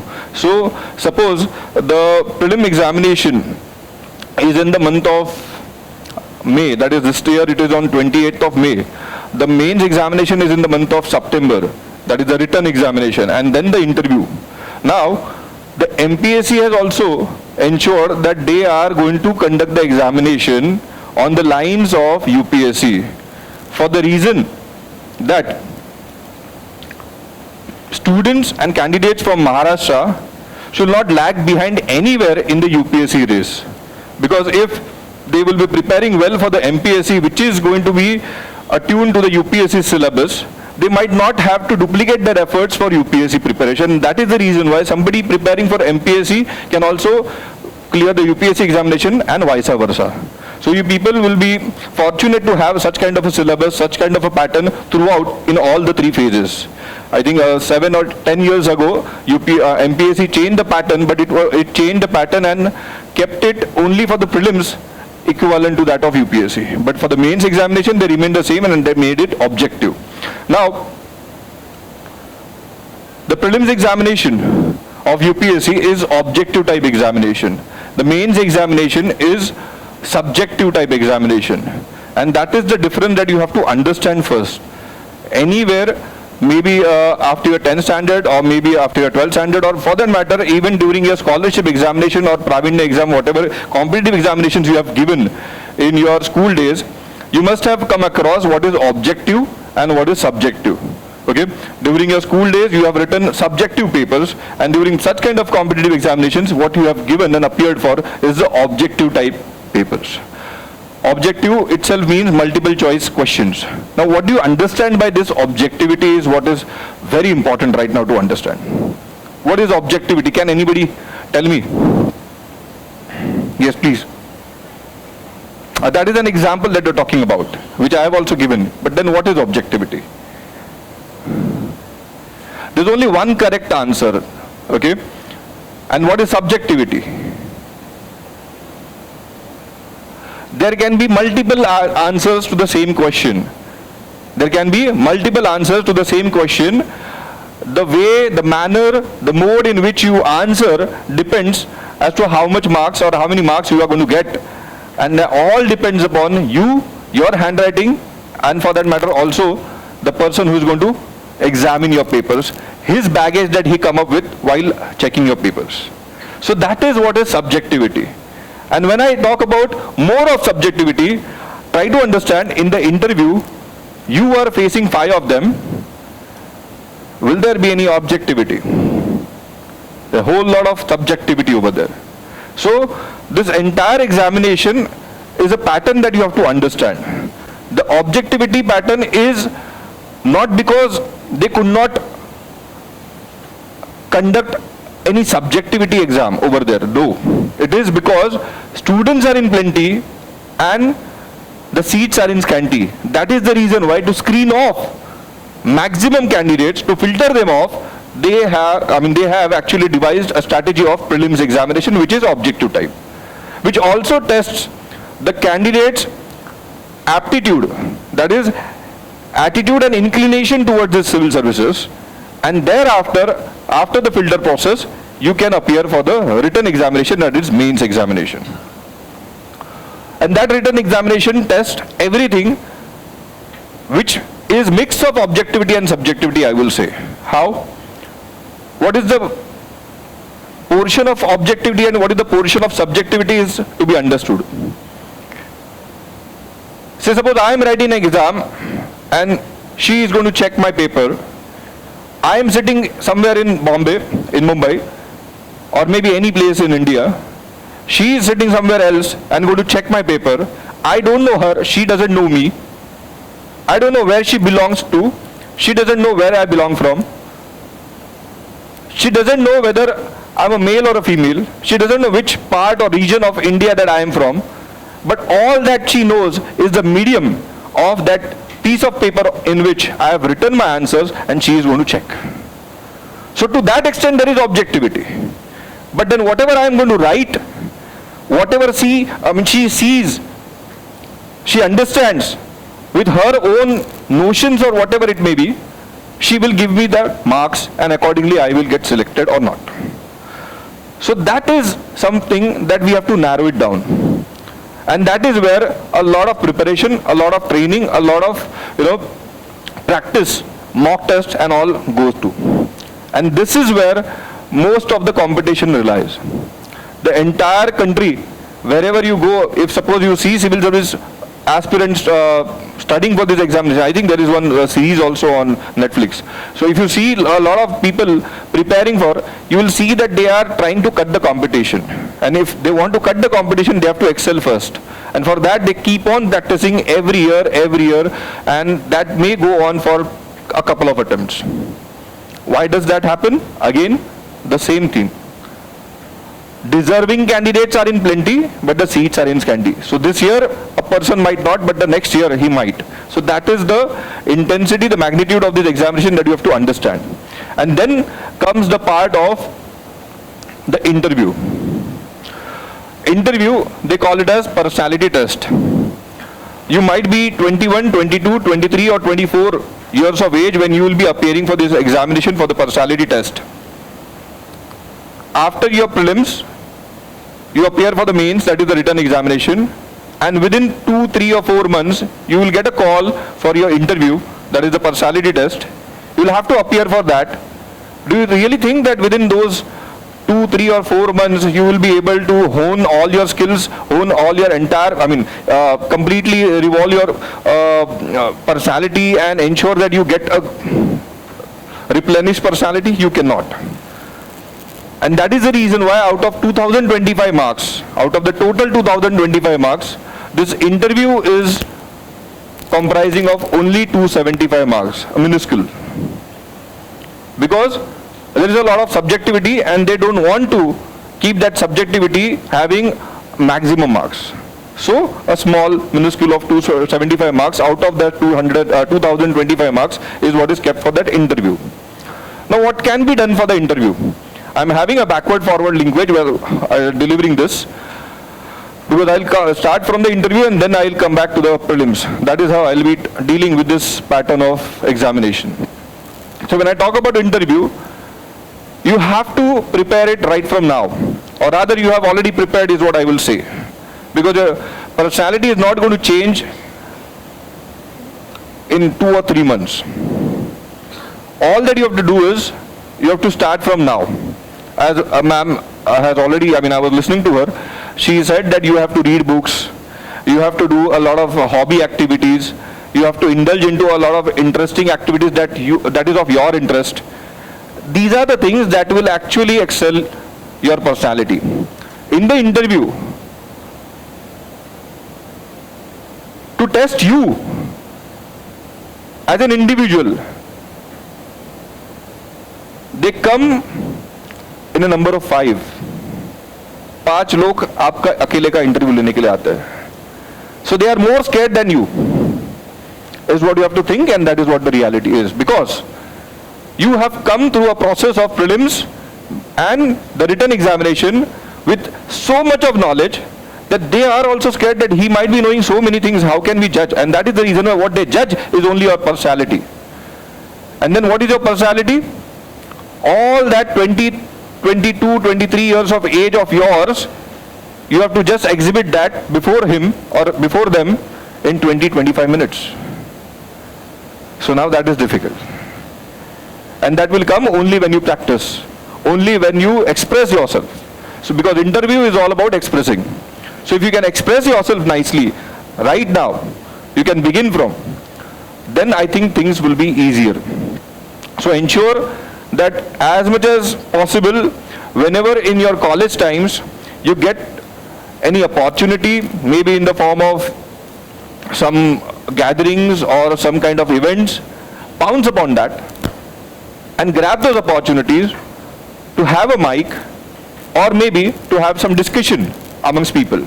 You might speak for maybe 5 seconds initially, later on maybe for a minute, maybe for a couple of minutes, and then thereafter you might not even think that, it takes a lot of gumption to speak. So that is what you should be doing. Because I see a lot of candidates, when they approach the interview part, they generally tend to not speak more. Why? Because they are either scared, because they feel that they cannot speak well, or else they might think that, what I speak is all foolish. And that is what I have seen. There are so many deserving candidates, but just because they don't express well in the interview, that is the reason why that is a problem. Now, to express well does not mean you should speak very great language. All that is required is the keywords, and ensure that you are to the point. Whatever is asked, you are able to answer them. They might not ask more of questions related to the knowledge part, but they might ask you certain questions which have to do with your entire personality. Like they might nag you with a lot of series of questions to which you might not have any answer to, but then you might get fumbled over there, and that is where they see that you are not made for. So these are certain things that they see, and you have to just be prepared right from now. So please ensure that you indulge into a lot of activities other than your academics as well. One other mantra that I will give you is that at home, you people are having your grandpas, grandmoms, and these people who conduct your interviews are also platinum hair. So try to have a good rapport with those platinum hairs at your home or anywhere else in your building or society, so that you will understand how to convince them, how to express, and ensure that they get persuaded with your understanding of the things, and at the same time you can receive what they are talking about. That will help you. But what happens during this age is that we tend to ignore them. We tend to see that, they keep on nagging and all. But that is not the case. Please ensure that you are going to have a good discussion, a good dialogue with these people. Also with your parents. That will make a good thing to actually work out. Now, this is all about interview. I might not want to deal much about the interview because that is what we do only during the lectures. Let's talk about the real syllabus. The real syllabus is all about general knowledge, to say superficially. And if I go into detail, the syllabus is all about, called as general studies, otherwise known to be as general knowledge. But then it is general studies. And that general studies is split into various subjects. The GS paper 1 of the mains written examination, and that written examination GS paper 1 constitutes history and geography. Ma'am was talking about geography, ma'am was also talking about her beloved subject called as history, and this is a place that you tend to get a lot of learning on history and geography. You might have not learned so much of history and geography in your school days or maybe in college days, but this examination demands a lot, and you have to learn history and geography a lot. Not a lot to that extent that you become an MA in history or MA in geography, but to an extent that you can very well sustain in this examination. Now why do they have to keep this syllabus, this subject as their syllabus? Can anybody guess?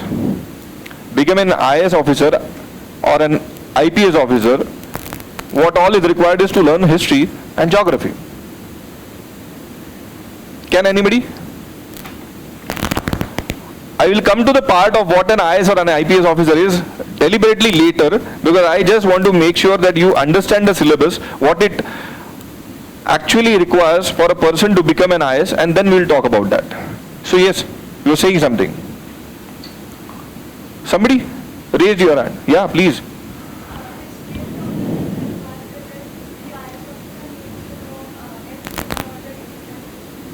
But then you are not going to learn about the region, I mean all the regions in this history syllabus, okay? But as you rightly said, if suppose a person is posted anywhere in any part of India, he should at least be understanding that he should be developing an interest in the history of that place. You know about Bhima Koregaon. A person who is an IAS or an IPS posted over there might have never learned anything about Bhima Koregaon in the history books. But the moment he gets posted over there, he should be learning about the historical past of that place, how sensitive that place is, and how is it that going to be so crucial when he has to administrate. He has to manage and carry out the affairs. So history learning is not for that. History learning is for developing the interest in knowing more and more about the past of a particular region or of a particular personality. And that is the reason why you have to learn history. The more you learn, you can connect the dots when you will be posted anywhere or when you will be, deputed to a particular place or a post. Geography? Yes.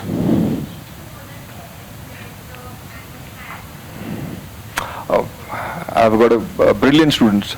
So yes, you need to know the terrain, you need to know the soil, you need to know the vegetation, you need to know the regional problems, you need to know the agricultural problems, you need to know the weather, you need to know the climate, you need to know the topographical geomorphology of that region, so that when you design and devise a policy, you are applying common sense and logic, which is pertaining to the geographical part.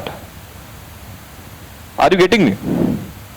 There are certain basics that you will know as to which yield can be, you can get which yield over which place. So there is something called as agroclimatic zones. So unless a particular crop is suitable to that weather or that particular climate, that cannot be sown over there. It is a basic understanding. And if you say, no, this is a cash crop and I want to grow it over here, but it is not suitable to the environment, it is not suitable to the climate, it's of no use. But that should get imbibed in you when you are learning that geography. Therefore, a subject called as geography is there in your syllabus. So that kind of geography. Not that, the rotten memory that you are actually learning in your school days, which I generally used to have in my school days, that we keep on, memorizing all the things and then reproduce those as answers. Not that way. To understand, inculcate, ingrain that geographical science, that historical aspects in you, and that is what GS paper 1 is all about. So it constitutes 250 marks. And that's 250 marks. You might be asked 20 questions or 25 questions. Each for maybe 10 or maybe 12 or 15, whatever marks it may be. Next is the GS paper 2. The GS paper 2 talks about Indian polity, the Indian parliamentary setup, international affairs, bilateral relations of India with various other countries, India's foreign policy, and all that things, connected things. So that is much more necessary. After all, when you are going to become an IAS officer, you are going to be a linking pin between the political boss and the citizens at large. So if you are going to be the pivotal person who is going to do a dual role or multiple role, then you should be knowing the polity very well as to what the political boss is saying is out of what compulsion and mandate, and what is needed for the citizens is out of what needs and desires. So those goals and aspirations should have some match. And that is the reason why the system is what you have to learn very well. The political system, the parliamentary system, and the entire paraphernalia with respect to the Indian political setup of the foreign policy as well. How to prepare that? You may say, sir, there are so many books available in the market. We'll read those, we'll solve certain questions, and it will be all. No. Every year, the competition grows. The competition is becoming more and more cutthroat. Every year, the seats, you see that a person might become an IPS 1 year, but then very next year, it is very difficult for him to, do well in his, ensuing examination and get an IS post. It is very difficult. So in the same way, the competition is so cutthroat, so you have to understand that you have to prepare from now. Now what is it that you require to prepare? Read newspapers. Read newspapers, and from newspapers, read only that part which is required for the examination. Now it is so simple to say, right? Now what is that part? And for that, you have to go back to your civics books. In your civics books, whatever might be the institutes, it may be the judiciary, that is Supreme Court, High Court, or any other court. It might be the Parliament. It might be the Vidhan Sabha, Vidhan Parishad. It might be any such Gram Panchayat or a Panchayat Samiti or Zilla Parishad. It might be any comment made by a legal luminary, some eminent person, out of which a news has taken place and that has been produced into the newspapers. Those are the things that you have to read. If the Supreme Court comes up with any verdict, that is what you have to read. If the High Court comes up with a verdict, that is what you have to read. If the BMC comes up with any policy, that is what you have to read. The government comes up with any policy, that is what you have to read. The budget is what you have to read. So these are the things that you first start catching. Once you start catching up these, you will understand that you understand the political system well. And then your books are also going to cater to your needs. Because the books will ensure that all your efforts are streamlined. But the newspaper reading will develop the interest in those books. And that is the reason why right from now, start reading newspapers. The newspapers that preferably as a matter of choice for those civil service aspirants are the Hindu and the Indian Express. Because by and large for past 20 years I am seeing that these are the two newspapers which are seen to be much more civil service friendly. Because all those questions which have been asked are more or less to their editorial or somewhere related to that. So why not to do what they are doing? So therefore, these newspapers is what I will suggest. Start reading them. Initially you might get bored. Kitna sara hai? Kya kya padhu? Read only one news article. Then thereafter, after a week or maybe a month or so, read 2 articles, then 3 articles. And that is how you proceed with. Gradually go on. Then is the GS paper 3. It is all about, anybody is having any understanding of what is this pattern? So GS paper 3 is all about the Indian economy and science and technology. Now that Indian economy and science and technology are also much more important. You might be a municipal commissioner and you have to ensure the economics of that particular municipality. You might be a collector and you have to understand and utilize and mobilize the resources which are being given to you.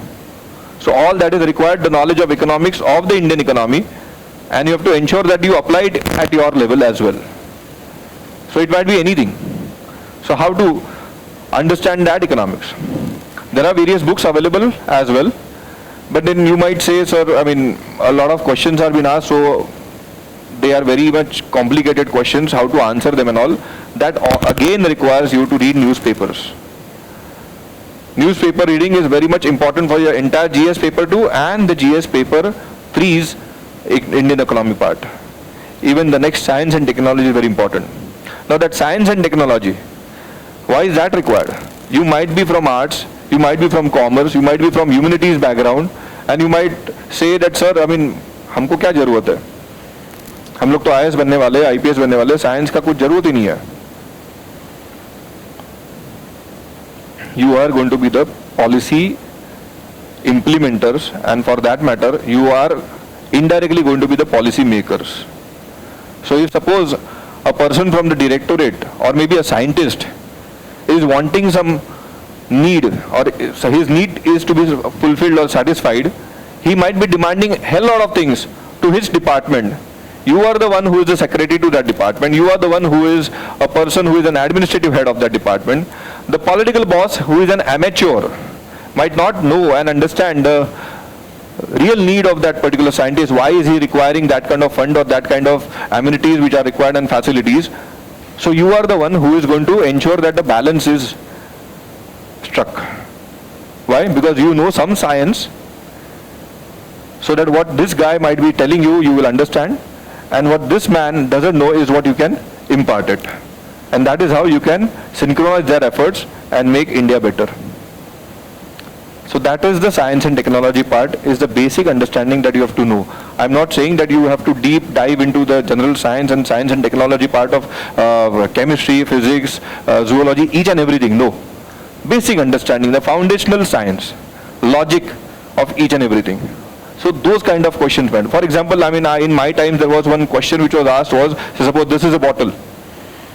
And a question was asked about, explain the reverse osmosis process. And during those times, hardly anybody used to, have those kind of mineral waters they used to drink. But then that was the thing in the book. So therefore, a question. Now that everybody knows that this is a mineralized water. And it happens through a reverse osmosis process. So students from arts background, students from commerce background, they were zapped. ये क्या है? And everybody had a kind of a bottle over there, which was a Bisleri bottle on their table drinking, but nobody knew as to how that was prepared, and that was a question. So that is the basic science and technology questions which they ask. Okay. So suppose, the tube light is burning over here and it's lit. Why is the voltage given in every particular residential premises to the units which are available only in India? What is the unit that has been supplied in America? These are certain basic understanding and basic questions which you should be asking yourself. So these are certain things that they might ask. And then there's the GS paper 4. The GS paper 4 is all about ethics, integrity and aptitude. Obviously, that is much more needed. Why ethics? Because all that is required from you is to be ethical while you are conducting your affairs, while conducting your policies, and when you are implementing those policies. Integrity, yes, of course, how loyal you are. And then the aptitude, whether you are having that inclination. See, what you understand by aptitude is very important. To whichever career you want to go, you should be having that passion. Even, I guess I was watching a reel of Sachin Tendulkar, and just a few days ago, and he was talking in a particular talk show, not a talk show, but then some interview, and he was being asked questions about his dismissals. You must have seen. So questions about his dismissals were asked, and I think the person asked him 10 dismissals, and he remembered each and every dismissal. 2013, he got retired. It's 2023. He's been asked questions about his dismissals 30 years ago, 20 years ago. And he remembers each and everything, who took the catch, who bowled the ball, where the ball went, to which area, everything he knew. All because he had passion for his career. So that development of passion is very important, and therefore that inclination towards becoming a civil servant is more important, and only then you will enjoy the services. Otherwise, just because of the herd flow, you want to come into this services, is of no use. You might damage your career, you might damage your life. So have that inclination, and then you come over here. So that inclination also can be developed, because right now is your formative years. You can develop yourself. And if you don't come for this career, is what I will say. So the kind of question that will be asked in GS paper 4 will be a kind of question which will be a real-time example, and in that particular situation, what will be your stand and how will you deal with that? So some illustrative answers are expected from you in those questions. So those are the kind of questions that will be asked, and for which no book will actually help you. Only your expression style, your writing style, the flair of your writing will help you. And the kind of examples that you will be putting, the kind of and the manner of your thought process is actually going to win you that paper. So therefore I will suggest to those who are under the tutelage of your parents, come out and start doing all that work that is really required at home, all the home chores and all.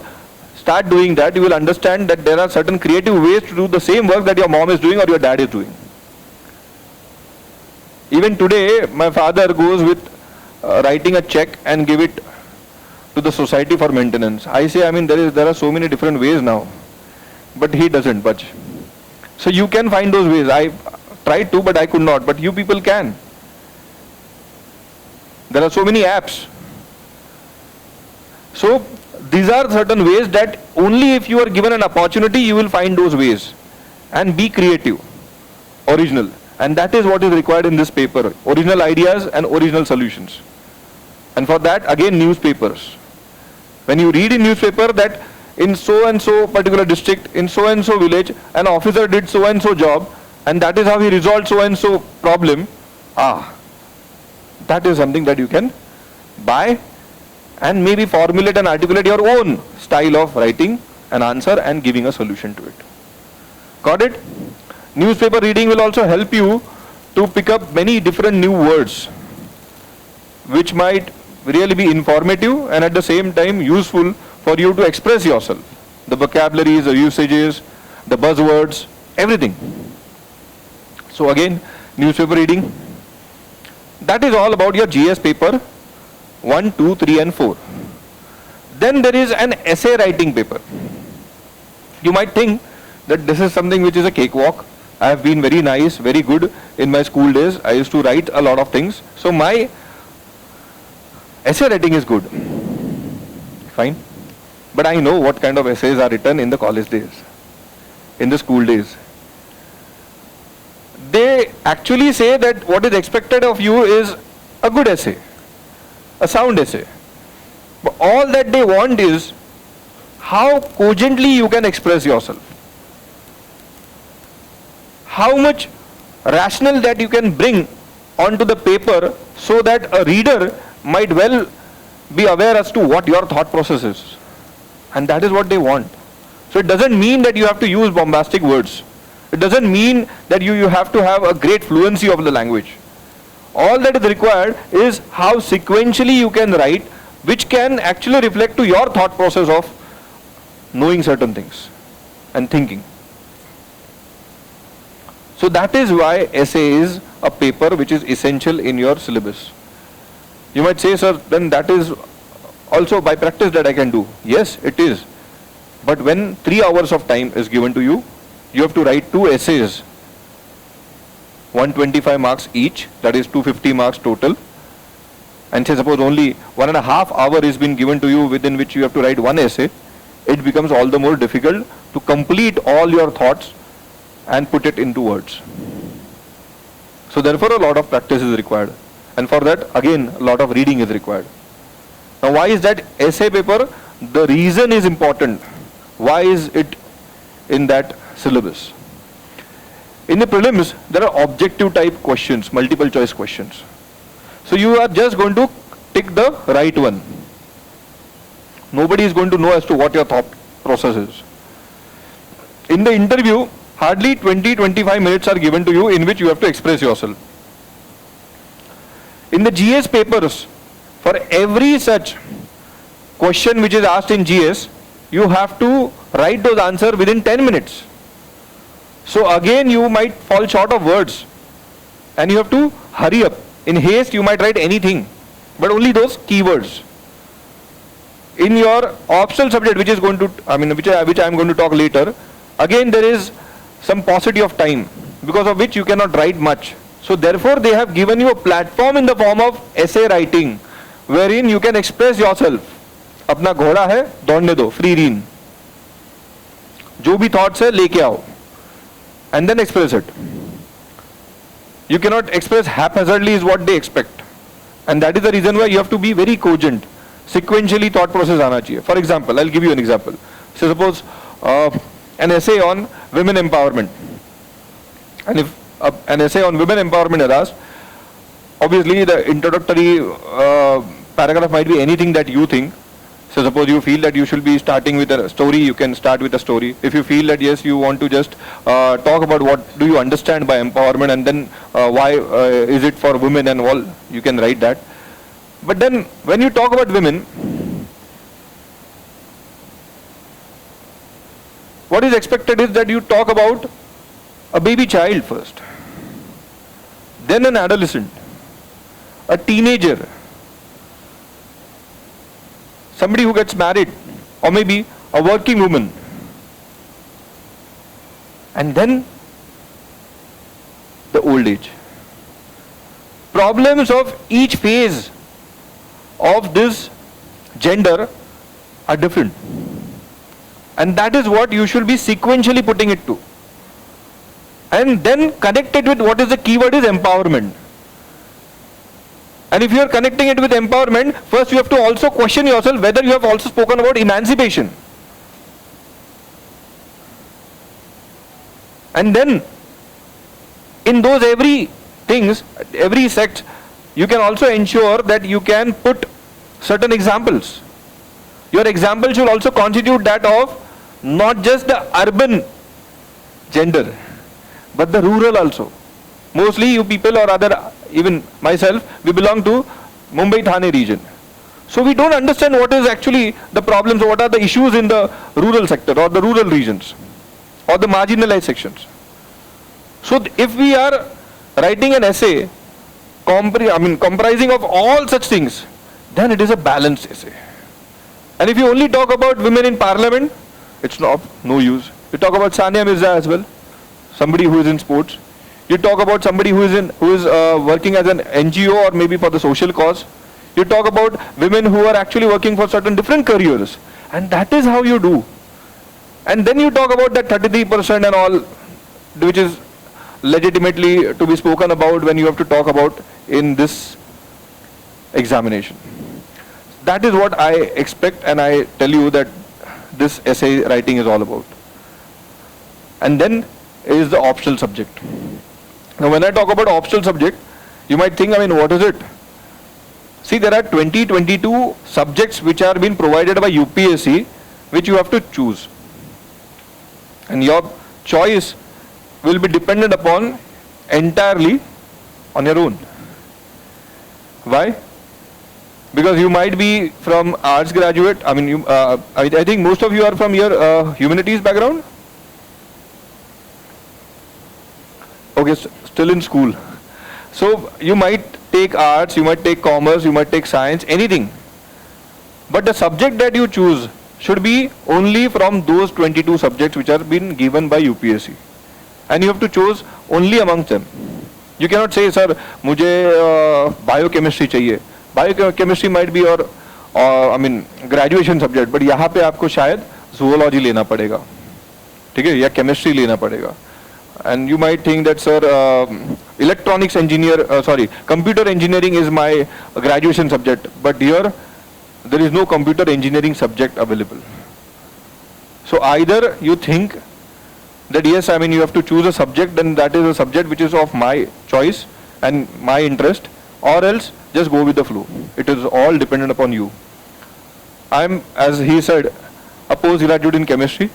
The subject that I chose was initially chemistry, and somehow I could not manage that, because all that I thought was that I am an MSc in chemistry, I will do well and all, but I was competing with IITians.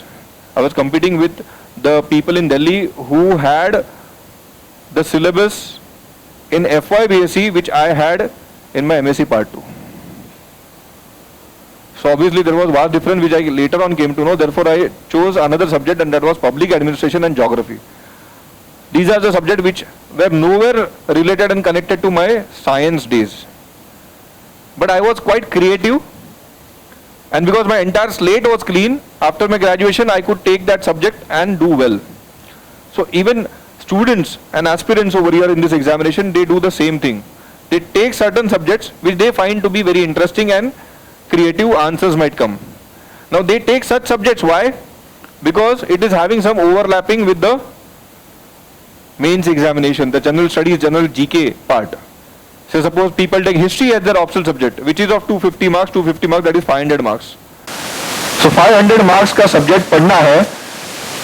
So why not take history, why not take geography, why not take political science, why not take public administration, why not take sociology? So people tend to take those subjects so that उनका general studies का पढ़ाई करते वक्त मेहनत कम रहे. Because after all, these examinations should be treated as merely a means towards the end and not an end in itself. So you cannot fall in love with a particular subject. If you do so, better do masters in that and become a professor. This examination is not for you then. ठीक है? प्यार में नहीं पढ़ना है किसी subject में, just balance it. Strike the balance, and that is what is also required as an officer like quality later on. You will be a collector, a district collector. There will be hundreds of files every day that you have to go through. There will be hundreds of people, eminent people as well as common men. They might come to you and raise a lot of issues, lot of questions. You cannot keep dealing with each one of them, each one of those files. You should be quick enough to comprehend and give a solution, either say yes or no. And that way you can manage the affairs nicely. And that striking of balance can be actually trained during your preparation days. And that is what I say OLQ, officer like quality. So that is what you should gain. So the optional subject, anything, now I am not burdening you with what optional subject and all that, because that's of no use to you right now. Now come back to the preliminary examination. The preliminary examination, as I said, is a multiple choice question, objective type examination, which requires you to go through, read the entire question, choose which is the best option and mark that option, and you get the marks. In which there are two papers. Paper 1 is general studies, paper 2 is CSAT, that is civil service aptitude test. Aptitude, again, your attitude and your inclination, that is what is checked. But that paper is of 100 marks, but the questions asked are 80, which means one question for 2.5 marks. Got it? 200 marks, 80 question. So one question is for 2.5 marks. Paper 1 is general studies, which is again for 200 marks, but questions asked are 100 in number, which means one question for 2 marks. So the general studies paper is much more important. CSAT paper, you just have to score 66.66 marks out of 200. If you score 66.66 marks out of 200 or more, then you stand a chance for your paper 1 to be checked. So that CSAT is all about English comprehension, basic numeracy, basic arithmetic, problem solving, decision making questions. And that can be any. And those are supposedly said to be of the level of what your SSC standard is. But because the competition is so high, therefore within the 3 hours time that you are, 2 hours time that you get, you have to score and score maximum, you tend to fumble a lot. That usually happens. So merely to score that 66.6 and above marks is not what your goal should be. You should be scoring more than 100, because that marks are not going to be counted. The marks which are going to be counted are of the GS paper 1, which is again about history, geography, modern India, Indian polity, current affairs, general science, not the science and technology that I spoke about, general science, general economics, that is all will be asked. Again, all that requires is your newspaper reading. So please ensure that you start reading those subjects. Now this is all about the pattern. If you understand the elephantine pattern that you have just now got to know about, then you should be knowing as to what are you going to become now through this examination. An IAS officer, who is called an Indian Administrative Service Officer, an IPS officer, Indian Police Service Officer, Indian Foreign Service Officer, Indian Revenue Service Officer. Indian Revenue Service Officer, either income tax or customs and excise. Indian Audit and Account Service Officer. He is the one who is under the CAG of India. Totally, autonomous and independent body. This is all about the UPSC. And there are so many others as well, DANIPS and all. I mean, there are so many other services. But these are the most coveted ones that I spoke about. Then, through MPSC, what you can become is a deputy collector.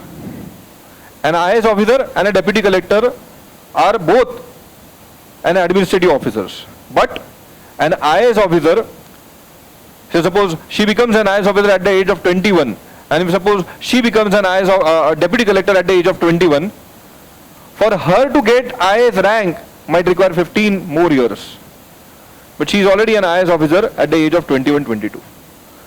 But all that she will be having a challenge is that she might be posted anywhere in India. But she only will be posted in Maharashtra, initially at least, and obviously most of her career. So that is the difference. So what you want to choose is all about the territory that you want to work in. Okay? Same is like for the IPS as well. She is an IPS, I suppose, by giving UPSC examination at the age of 21, 22. She becomes a DYSP or an ACP through MPSC at the age of 21, 22. The difference is again 10 or 15 more years for her to become an IPS through promotion. And she is already an IPS. That is the difference. But she will be working only in Maharashtra, maybe nearer to her mom or dad, wherever they are. So she is happy over there. She might have to work anywhere, including Maharashtra. But it all depends upon the permutation and combination that applies to when your rank comes out. Is that clear? Now, what do you actually do by becoming an IAS officer? I mean, ma'am must have seen a lot because, her mother was one of the IAS officers of Maharashtra, I guess. I mean, that has been told, or most of them know. And what wonderful job she had done during being the officer of the Election Commission. So, I mean, I cannot actually talk about, she has to actually come here and say as to what an IAS officer can do wonders. So a collector is the initial posting, most coveted post that you actually want to have.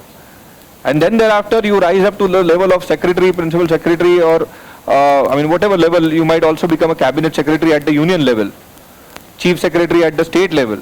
So that is the hierarchy that you rise above. And you can do wonders.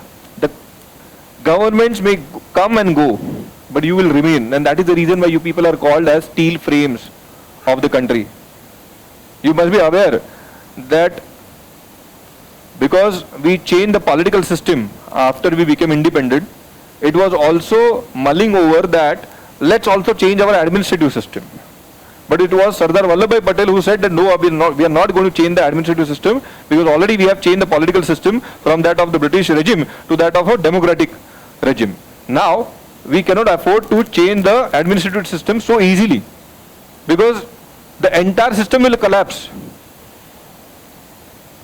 You must be knowing about the vicinity states, the littoral states like Pakistan, Sri Lanka, or for that matter, the Bangladesh and all. The system, the economy, the political system entirely collapsed, but we remained. It is all thanks to the steel frame. They could endure, and they remained. Political parties come and go, they keep changing, the governments keep changing, but this system remains, and you have to ensure that all that is required is for the citizens of this country, for the public welfare, and you have to manage that. So a lot of policies, the funds, resources are at your disposal, and you have to ensure that those are being utilized in the best possible way. You do that. Being an IPS officer, all that you know is all about the Singhams or the Dabangs. But there is more than what these people are. I've seen officers in Kashmir wherein, one of our students, Shailendra Mishra,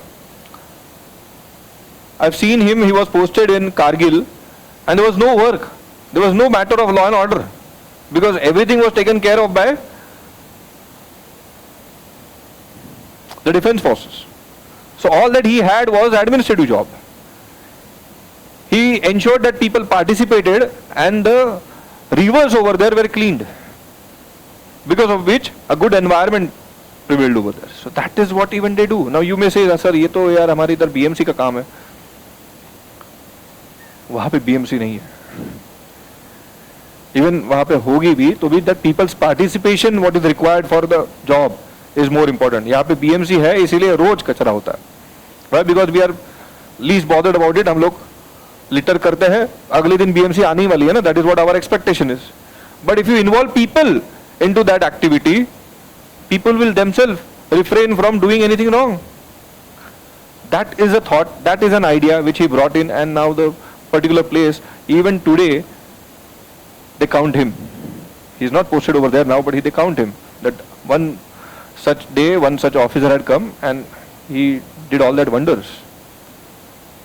He also did a job of combating with the militants. I mean, his videos on YouTube are so many. So what I'm trying to tell you is that IPS is not just about law and order. It is also about investigation.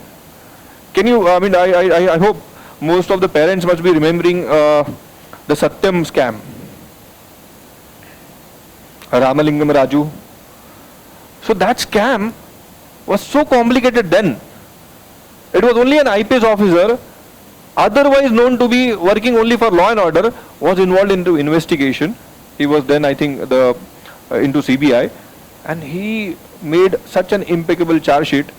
Many of you must be knowing कि यहाँ मतलब बहुत सारे accused और बहुत सारे जो लोग हैं charge sheet होने के बाद, I mean, they get bail and all, and you all must be knowing what had happened to that Satyam scam. Still behind. Trying to tell you is that you can do wonders even during investigations.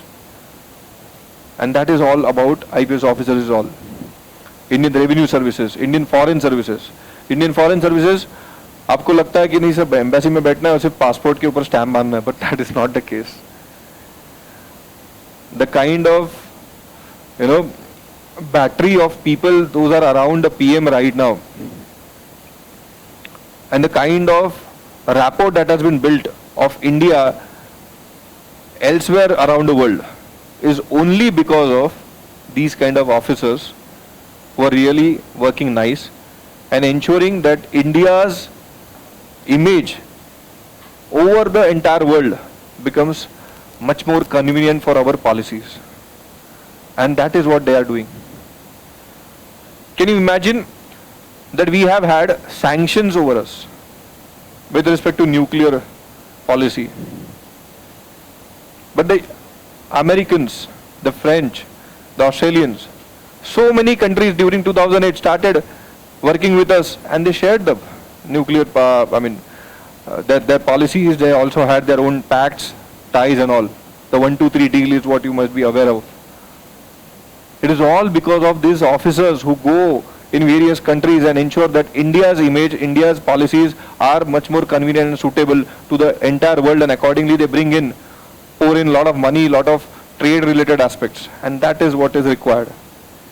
Indian Audit and Account Service, ये ऐसा service है wherein no politician will ever want to interfere into. Why? Because it is not coming under any ministry. IAS officer का ऊपर कोई minister रहेगा, IPS officer home ministry के under रहेगा, Indian revenue service officer finance ministry के under रहेगी, ठीक है. Indian foreign service officer external affairs minister के अंडर काम करेंगे, बराबर. But Indian audit and account service IAAS, बीच का एक खा गए तो भी IAS जैसा फील होता है, लेकिन that officer is not under anybody except for another administrative officer, and that's a CAG of India. कोई पॉलिटिशियन नहीं. Nobody will ever dare to even say कि तुम्हारा तबादला कर दूंगा. No reason. So that is all about Indian Audit and Account Service, and there are so many different other services. But you can do wonders. And at a very tender age of being in 20s, you can do those wonders, and this is all about the services. Now whether you should plunge into this now or later is all up to you. But remember, there are candidates who were in our foundation course in Lakshya Academy after their 10th and 12th. They later on, I think Srihari Thatte, right? And that Ashwin Golapkar, Srihat Thatte. I mean, there were the candidates who also cleared IIMs. They never did any kind of class for IIMs, but during the preparation of UPSC, they happened to just appear for that examination, they cleared, और बाद में UPSC का पत्ता ही cut उधर चले गए. So I felt nice. I mean, at least they found their career. There are people who became RBI grade 2 officers, grade B, na? That is what is called as, who later on can happen to become a deputy governor. There are people who have also been into banks, probationary officers, but doing this foundation course, doing the preparation for UPSC. So after all, even I am today a lawyer, an advocate who is practicing in the court. But the way in which maybe I am putting certain things, or maybe people who have really done wonders in their UPSC days are putting their things, is totally different. It requires a different lateral thinking. And really, I find myself comfortable doing that. All that I'm trying to tell you is that at least once in your lifetime, prepare for this examination. You might be an engineer, you might be a CA, you might be any damn person. But amongst the fellow CAs, engineers and your other people, you will be outstanding. Why? Because you have a tongue to talk on any subject. Because you have learned so many. And that is what I mean to say, that you start your preparation for UPSC or MPSC right from now. Newspaper reading, book reading is much more important. See, book reading, I again want to tell you why, because I was very bad at book reading. When I found that yes, book reading is so nice, I found that yes, many candidates who have cleared the examination were having a good habit of book reading. Not the book reading that you are talking about, कि sir, हाँ, history का ये बिपिन चंद्र पढ़ना है, geography का वो पढ़ना है, वो नहीं. Apart from that, some fiction, some non-fiction, something different, indulge into that habit. That gives you a lot of scope to, improve your flair of writing as well as to comprehend certain things so easily. So any questions? We can just have a question answer session, ma'am. Even maybe it's 7:30 and I was given a time till 7. Thank you all that you waited over here, because that question answer session might have more interaction. Please.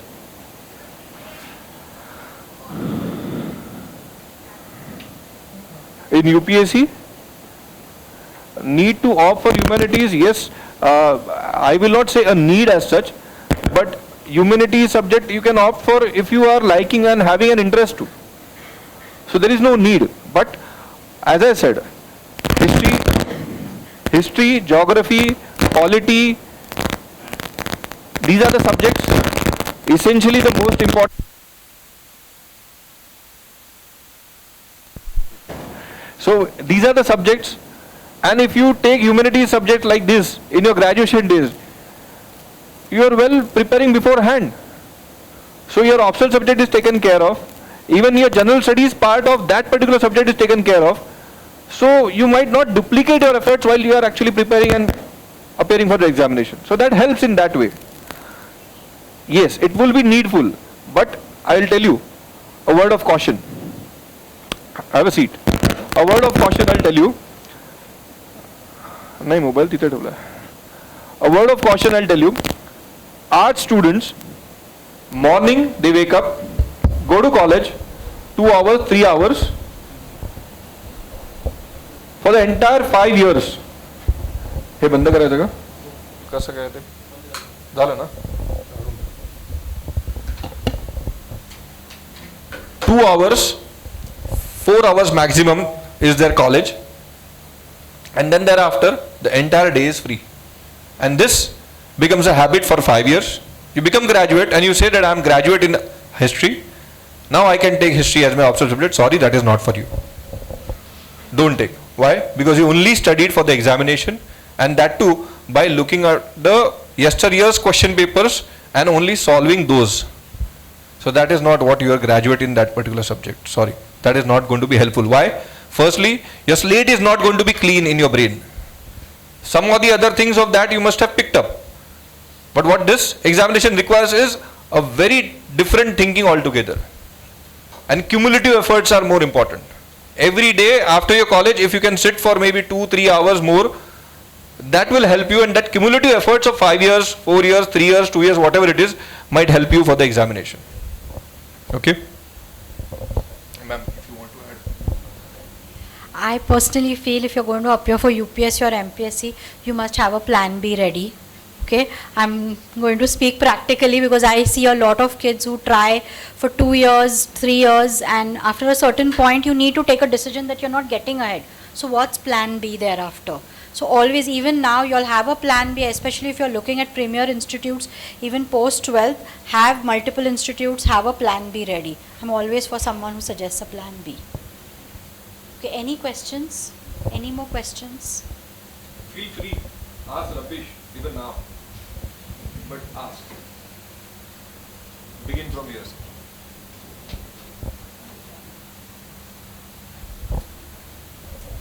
So thank you Abhijit. एक आता जयसूर्य आपल्याकडे आलेला आहे आमच्या कीर्ती कॉलेजचा. दवे साहेब आपल्याकडे आलेले आहेत, ज्यांनी आपल्याला आधी 10वीच्या एक्झामच्या अगोदर त्याला आज मी जस्ट ब्लेसिंगसाठी इथे बोलवलेलं आहे. तर एक त्याला 10 मिनटं माझा रिक्वेस्ट आहे की जर आमच्या स्टुडंट्सना जरा हो नाही वेळ अजून जेवायची वेळ नाही झाली अजून अर्धा तास आहे. सो दवे सरांना एक रिक्वेस्ट करतो की प्लीज जरा तुमचं ब्लेसिंग्स द्या आणि गाईड करा आमच्या स्टुडंट्सना.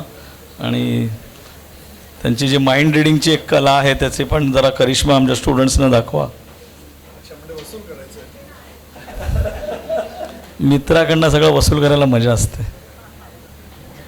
काय ते लाईट्स नाही projector.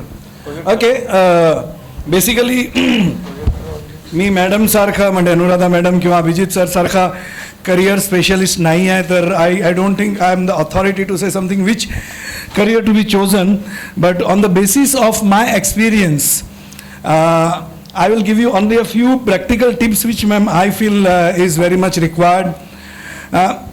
Definitely, first of all, it's very challenging in 21st century to choose a career. And being get associated with lot of teenagers and the parents, I can say it with conviction that they are very much confused where to go. Every institute, everybody says go here, go there. But in my opinion, you have to find out first what is your passion is. Now don't go म्हणजे माझ्या रायटिंगवर जाऊ नका. महात्मा गांधीजींची writing आणि माझी writing सारखीच होती. So first of all, find out your passion. What makes you more interesting. And it's very easy to say, to find what your interest is or what you should do, but it's very difficult to find what you are interested about. So the step number 2 comes, as he has given me only 10 minutes and as a practical person, I understand I should not take more than 10 minutes. So I'll complete few steps. After step 1, you have to go to the step 2, how to find your passion. You can find your passion through exploring a lot of things. Explore educational subjects in whichever stream you are, as suggested by the counselors or as per your interest. Try to understand which subjects appeals you the most. That will give you insight that you are passionate about history or geography or science or physics or chemistry or so. And then you should do a lot of networking. Get associated with some of the NGOs, local organizations and all that thing. That will help you more to get clarity what you are interested in. And the most important thing is, after following your passion or exploring or networking, you should always believe in your dreams. I personally feel that I have met a lot of people, those who have made lots of money. When I was of your age, I used to think, money is everything. पैसा है तो सब कुछ है. But over the period of time ये समझ में आता है कि पैसे से सिर्फ कुछ ऐसी चीज़ें खरीदी जा सकती है जो हमें लग्जरी दे सकती है, लेकिन वो enjoyment, वो मज़ा नहीं मिल सकता जो हमें मिलता है. And finally, after following your dreams, you should never give up attitude. Never give up your attitude. Try to go for step 1, step 2, as he has rightly said, क्योंकि 10 मिनट में से 4-5 मिनट हो चुके हैं. I was very passionate about magic, And after completing my graduation, post-graduation, after becoming a motivational trainer, after training a lot of police officers, and probably in the last time he must have introduced that I have started my MPSC classes. 12 of my students are deputy collector, deputy commissioner. But I was very, very much interested in magic. So when in early 90s, Maharashtra government came out with zero budgeting, the recruitment was stopped, closed. So I was having no other option. जब recruitment नहीं है तो classes चलेंगे कहाँ से? And with my educational background, I thought, what should I do? And as I said, I was very passionate about magic. I started doing the magic shows. तो magic shows करते करते लोग कहने लगे कि इतना मतलब पोस्ट ग्रेजुएशन होने के बाद घर घर में जाके बर्थडे पार्टीज में मैजिक शोज करते हैं. But I was very clear about my goals. I have decided for the first 2 years I'll do birthday parties. Thereafter I'm not going to do birthday parties. I have started exploring the avenues. After birthday party I started using magic to launch the products. Liril soap, Pepsodent Junior, Nirma powder, these are the few products were launched by me in a very innovative and a magical way for the channel partners, distributors and dealers of that multinational company. International advertising agencies used to hire us for that. And then after 2 years I thought I'll use magic as a tool for training. I started using magic as a tool for training, and right now Ambuja Cement, Anchor, Panasonic, Bhavan Group of Company and number of multinational companies are there to whom I am training as a trainer using the magic as a tool for training. And off late in 2015 when Leo Shouchard and Nikolai Frederick, they were the first two people who came in India and performed the show of Mentalists. I was really zapped. That was the new branch. 5,000, 7,000 rupees ticket they are charging and still it is houseful. And then I explored the possibility, and right now I am India's only ISO accredited mind reader and mentalist. Moral of the story is that कोई भी career छोटा नहीं होता है. छोटा मतलब उसको कैसे बड़ा बनाना ये आप लोगों के हाथ में होता है. मैंने मैजिक जैसी चीज को अपना करियर चुना, and very soon you will be happy to know that magic is going to be introduced as a subject in some of the autonomous universities. Where to use magic, magic for the psychology, magic for the salespeople, magic for the education, even magic for the medical therapies can be used. तो ये सब मुझे तब पता चला क्योंकि मेरे पास एजुकेशनल बैकग्राउंड था. And I am happy to share कि वो बैकग्राउंड मुझे IAS की स्टडीज से मिला था. क्योंकि IAS, IPA, MPSC, UPSC की एग्ज़ाम की स्टडी के दौरान you have to go through all the subjects, और जब इन सब अलग अलग सब्जेक्ट्स के डायमेंशंस आपके सामने आते हैं तो आपकी जो दिमाग की छतरी है वो खुल जाती है. मैं आपको इतना ही बोलूँगा कि आप में से कई लोगों को मालूम होगा कि हम लोग जो बोते हैं वही उगता है. एम आई राइट? तो हमारी सक्सेस लैंड है वो है हमारा दिमाग. हम उसमें जो भी बोएंगे वही उगने वाला है. मुझे यकीन है कि 21st सेंचुरी के स्टूडेंट्स के बारे में मैं बहुत ही उनके साथ इंटरेक्शन करते रहता हूँ. They are the most dynamic generation I can say. The only difference is that they are lacking the direction, probably because of they don't have a clear role models in front of them. हमारे time पे बहुत clear cut role models हुआ करते थे. मुझे brave बनना है सुभाष चंद्र बोस जी की तरह, मुझे लीडर बनना है महात्मा गांधी जी की तरह, मुझे लीडरशिप क्वालिटी लानी है शिवाजी महाराज की तरह. तो एक रोल मॉडल्स हमारे सामने हुआ करते थे. लेकिन आजकल के स्टूडेंट्स को मैं बहुत क्लियर कट पूछूं कि आपका रोल मॉडल कौन है तो probably they will get confuse. जो choose a role model, use the mentor to guide you. ज़रूरी नहीं है कि मेंटोर के लिए आप किसी साइकोलॉजिस्ट के पास जाओ, किसी प्रोफेसर के पास जाओ. Your friend can be your mentor, your teacher can be your mentor, your parents can be your mentor. And लक्ष्य एकेडमी जैसी चीज़ें तो आपको बहुत ही ज़्यादा मेंटोरशिप दिला सकती है. So in crux I would always love to say follow your passion, try to do networking. As rightly Abhijit sir said, express करना बहुत ज़रूरी है. Follow your passion, do the networking, express yourself, explore different opportunities, believe in your goals and never, never, never give up in your passions. आपके सपने किसी भी नए subject के लिए भी आपको बहुत ही सक्सेसफुल बना सकते हैं. इसी के साथ मैं आप लोगों को बहुत बहुत मुबारकबाद एंड बेस्ट विशेस देने के साथ आप लोगों से आज्ञा चाहता हूँ. 10 मिनट होने में 1 मिनट कम है, तो आई एम क्वाइट श्योर अगर आप में से कोई कुछ पूछना चाहता है तो पूछ सकता है. नहीं, एज क्योंकि क्वेश्चन आंसर तभी होते हैं जब दो रीजन होते हैं, मैडम या तो सब कुछ समझ में आ गया या तो कुछ समझ में नहीं आया. तो if you have any questions you can ask. Yes. क्या मैजिक?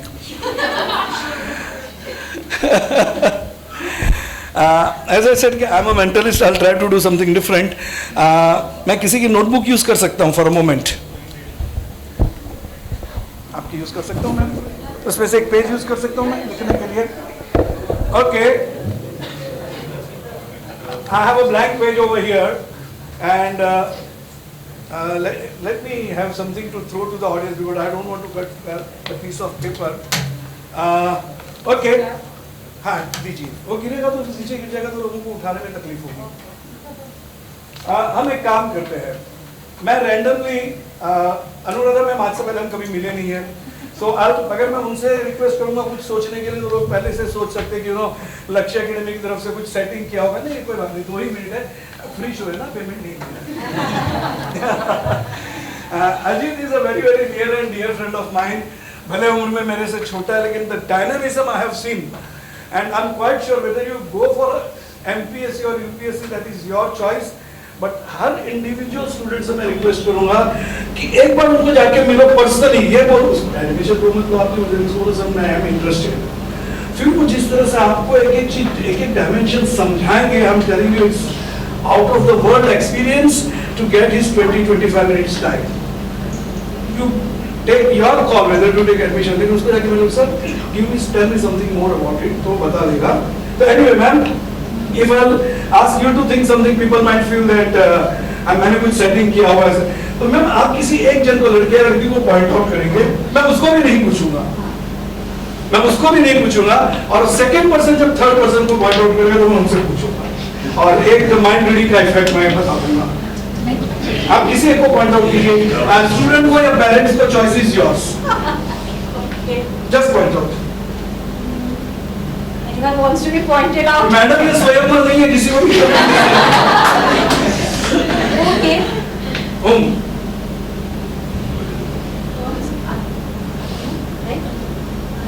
खड़े हो जाइए ना please. Ma'am thank you very much. What's your name बेटा? Ananya. Ananya, you just point out any other person sitting over here, maybe student or a parent or a grown-up or adult, anybody of your choice. कौन? अच्छा, already target date spotted before. Yes, बेटा क्या नाम है? बेटा what's your name? Adrija. Adrija. मतलब future career select करने जितना डिफिकल्ट इन लोगों का नाम. Adrija, by any chance, say only yes or no. Do you know your birth time? Say only yes or no.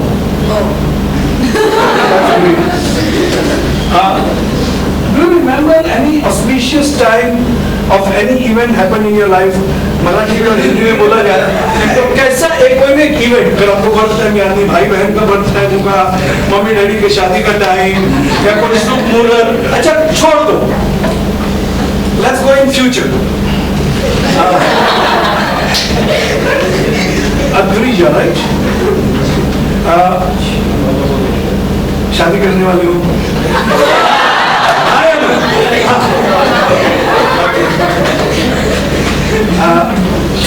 जरूरी नहीं कि अभी जो आंसर था वो सही हो. लव मैरिज या अरेंज मैरिज? फैंटास्टिक, क्या बात है. That should be the clarity of an individual. Okay, if given opportunity,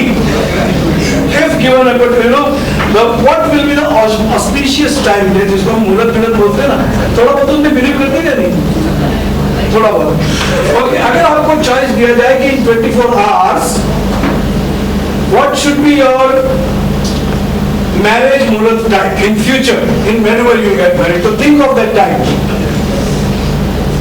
Have you thought of that time? कितने बजकर कितने मिनट पर या तो फेरे लगेंगे या अक्षता गिरेगा या मंगला शब होगा या तो बहुत ज्यादा कोर्ट में जाकर साइन करेंगे, जो भी आपको डिसाइड करना है.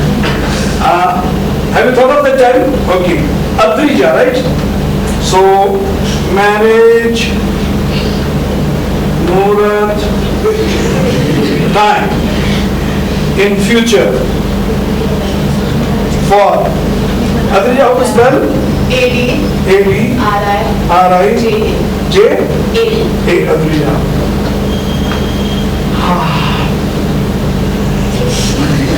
must be, think of that time in your mind, what you have thought of in your mind. That in future when you will get married, this will be the time you'll have to get married, maybe in the early morning, maybe in the afternoon, maybe in the evening. Have you thought of?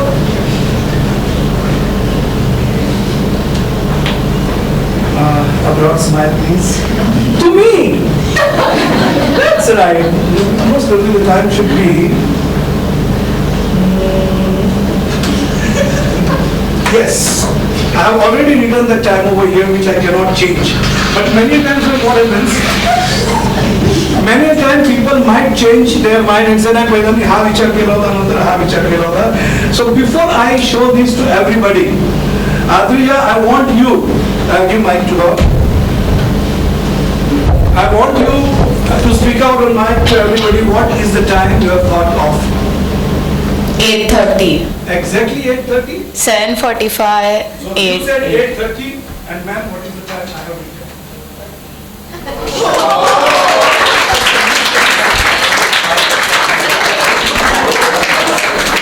That is the reason why I said first it's 8:30.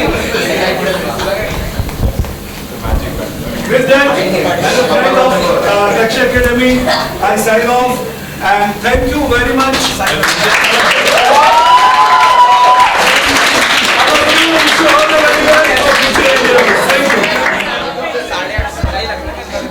Sandhya